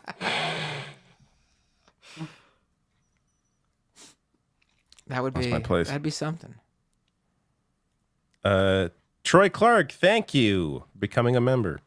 E. Mark, thank you for becoming a member. Evan Christensen with a super chat. I also sailed an 85 Chevy conversion van. Fellow traveler. Very good to hear. Cosmere Dragon, $20.24. I like that. Very clever. And thank you. Very generous. Marianne Williamson, 2024. Thank you. I will vote for her in the primary. This one's from me. Sally Thompson, also $20. Wow, thank you. That's 2 in a row, man. Really appreciate that. Be careful, guys. I have a burning FB group since 2015 with close to 40,000 members. I share your posts. Mike and David is there almost daily. Not all boomers in there, but many. We still love you. Oh, well, thank you so much. Listen. Just don't share this stream. Yeah, and never share any of our streams. But yeah, thank you. I appreciate that. I believe this is for me also. Celeste with $1.99. Thank you, Celeste. Spooky season is here. What's your guys' favorite holiday? I'm gonna go with probably. You know what? I'm gonna go with Christmas, just because I think I have the best like memories as a kid. But I also really like Halloween too. Mine's Christmas. It's a tie. Yeah, I would say Halloween and Christmas are the two for me. Both of them are great for completely different reasons. I love the whole time frame of Halloween with scary movies and the decorations and just the Halloween night stuff. And then Christmas all warm and fuzzy with the family stuff and the winter feeling. I'm a sucker for those two holidays. Yes, I get totally into like Santa Claus and everything. Matt really likes the Hallmark movie originals, the rom-coms. No, not so. I do love a good family Christmas movie, but not the cornball Hallmark. Oh my god, the Hallmark ones are just ridiculous. They're awful. Just a voice $10 super chat. Thank you in Canadian. says, "You are all right. You are all right. My generation is a little off as well. LOL. David loved your piece on the new Manitoba premiere. Thank you. I'm glad you appreciate it." I always get these comments where it's like, "Why didn't you cover this Canadian thing?" And it's like, I literally covered this video and no one watches my Canadian videos and you didn't watch it. Like, go watch the damn video. For some reason, the Canadians get on me for shit that I do cover. It's really, really bizarre. Katrina with a $10 super chat. Thank you, Katrina. The Spice Girls song is Generation Next. Pull it together, comrades. This millennial is disappointed. No. I know it is, but the commercial's not. Go watch the commercial. They changed the lyrics for Pepsi. That is true. It was also actually, an ad maybe for they Pepsi, don't. No, maybe I'm which wrong. I try to forget. I have to go back and watch. No, I think they do change it. They say Generation I think they do, X, though. right? The only soda song I could think of I'm right gonna now look at- is I think they did 7 change Up. Ooh, it's an up thing. It's 7 Up. You guys remember the 7 Up song? No, is it just I me? don't. Nobody remembers that? I don't Oh remember my that. god. No. Wow, I get Is that maybe like a I'm New York just thing? Maybe it's a New York thing. people remember the 7 Up song in the chat, right? Come on, guys. No one remembers the 7 Up song? I'm listening to the Pepsi commercial. Probably can't play it. You could probably play it. You think Pepsi is copyrighted? No, because they have a real song. They have a real song that sounds just like it. It's 20 seconds. Let me see.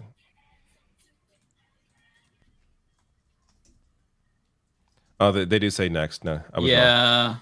But damn, we both the- had a Mandela effect with that, David, because I thought that they said X too. Yeah, but my memory of this commercial was the point of it was that this is the drink for Generation X. That's why they emphasize the X in the commercial, like in the text, is like, you know, this was the Gen X time, right? We're talking like 90s, mid 90s, late 90s. Mhm. So I do that's what love they the were- Spice Girls, and the Spice Girls, even though they're British, So do I. support trans rights, which is Do they? great. Yeah. They've talked about about a Baby Spice and I believe Scary Spice. Yeah, I love them.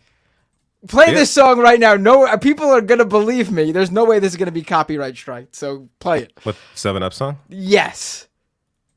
God. No one in the chat was remembering the song. Oh, I stopped my presenting.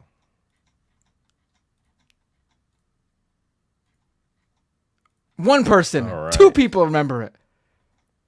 Oops. 1997. I don't remember this. Wait for the chorus.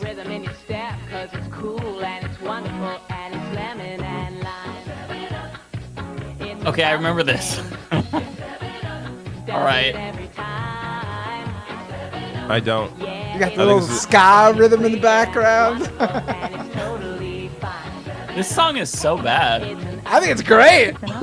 It's really bad though. I don't love know that it. at all. I think that's an American commercial. I'm not sure we ever played that here. I don't know. Interesting. 7. Oh, God damn it! Now that's gonna be stuck in my fucking head. Thanks. Oh yeah, not a good song, right? It's not good, but it's still stuck in my head.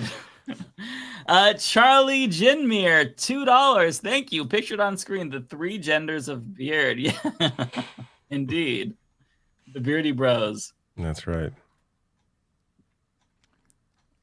Evan Christensen, $4.99. Thank you so much. Great stream tonight, Mike, from your resident Zennial. Hey, appreciate it. Supercalifragilisticexpialidocious with $10. Thank you. Anti-trans advocates want to take blockers away from trans girls so that they can make them the way they can make fun of their masculinized bodies and justify a lifetime of burdensome restrictions. Yeah, it's cruel. It's cruelty for cruelty's sake. They want to make these young girls go through the wrong puberty.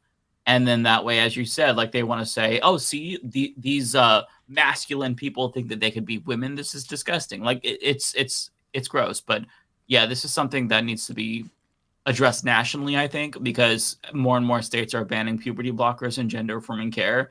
And it's going to completely just like this is going to terrorize an entire generation. So I think that whenever Democrats have control of all 3 branches of government, they do need to address this nationally. The problem is that the Supreme Court would almost certainly strike that down. So it's going to be a really long battle ahead, but action needs to be taken for sure because it's really harmful. Verna Rochelle, member for 3 months, says Rick Wilson of the Lincoln Project had numbers earlier tonight that matched exactly what y'all were saying about the ages of Trumpers. I was surprised. There you go. Kowalski with a super chat. Matt, please yell, David, there's a moose behind you. What am I missing there? What's that reference to? I think just that I'm Canadian and there's moose here. I think that's the reference. Not as interesting now. Kowalski 199. David just tested the Canadian alert system. We have the same thing, but not the same day. Oh, I'm ignoring. Oh, it's for me. I'm sorry. Charlie Ginnemer.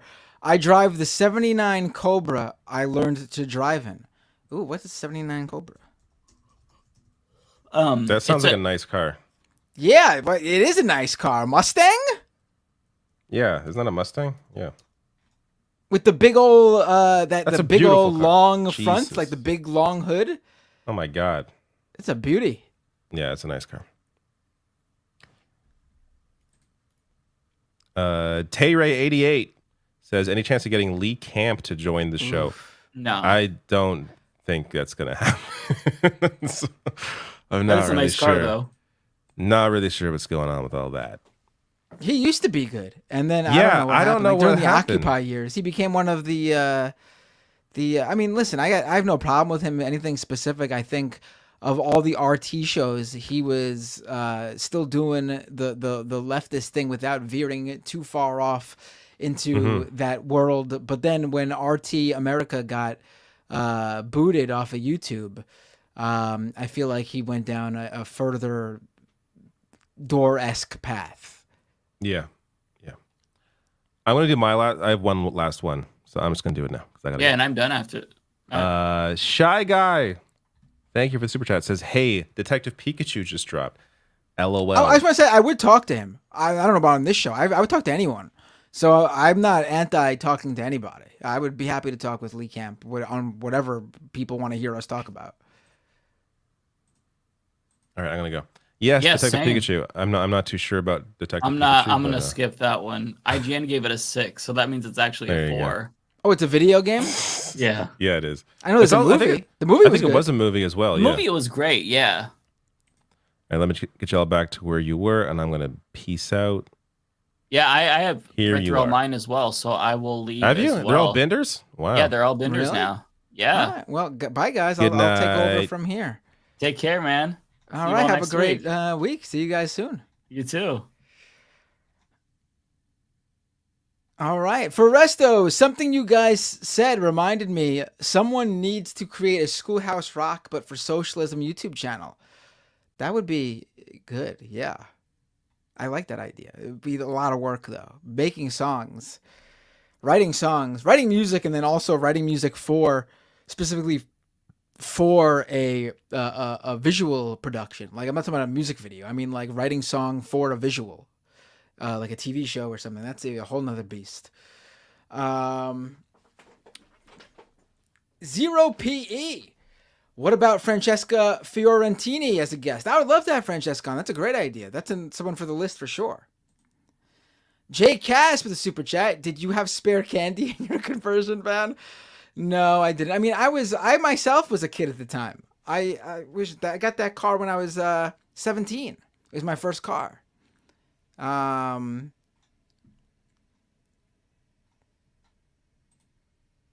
Cold Dog with a member super chat. I'm using my free super chat to say I love y'all and to keep up the great work. I also strongly recommend reaching out to Marcus from LFV as a guest. Sounds good. We could put him on the list for sure. Celeste says, Matt, you should watch The Uninvited. It's so good. Why does that sound familiar? I might have seen it already. From 2009? Seems familiar. I might have seen this movie. And the final super chat, and this one is not even for me. Someone sent it at the last minute, I guess, for someone else, but I'll read it because I'm a nice guy. Jeff with a super chat for either Mike or David. My first car was a 1984 Plymouth Turismo that would stall out when stopped at intersections. I'm a zillennial and we're all right. Yeah, I feel that. We had my car's engine did not always work either. All right, folks, that's the show for today, right? That's a calling it a night. We did how long is the stream? About a 3-hour, 15-minute stream, not a 4-hour marathon as we do sometimes, but it's, please, over 3 hours is giving you guys a lot too. Who should I raid over on Twitch? Who's on right now? Let's see.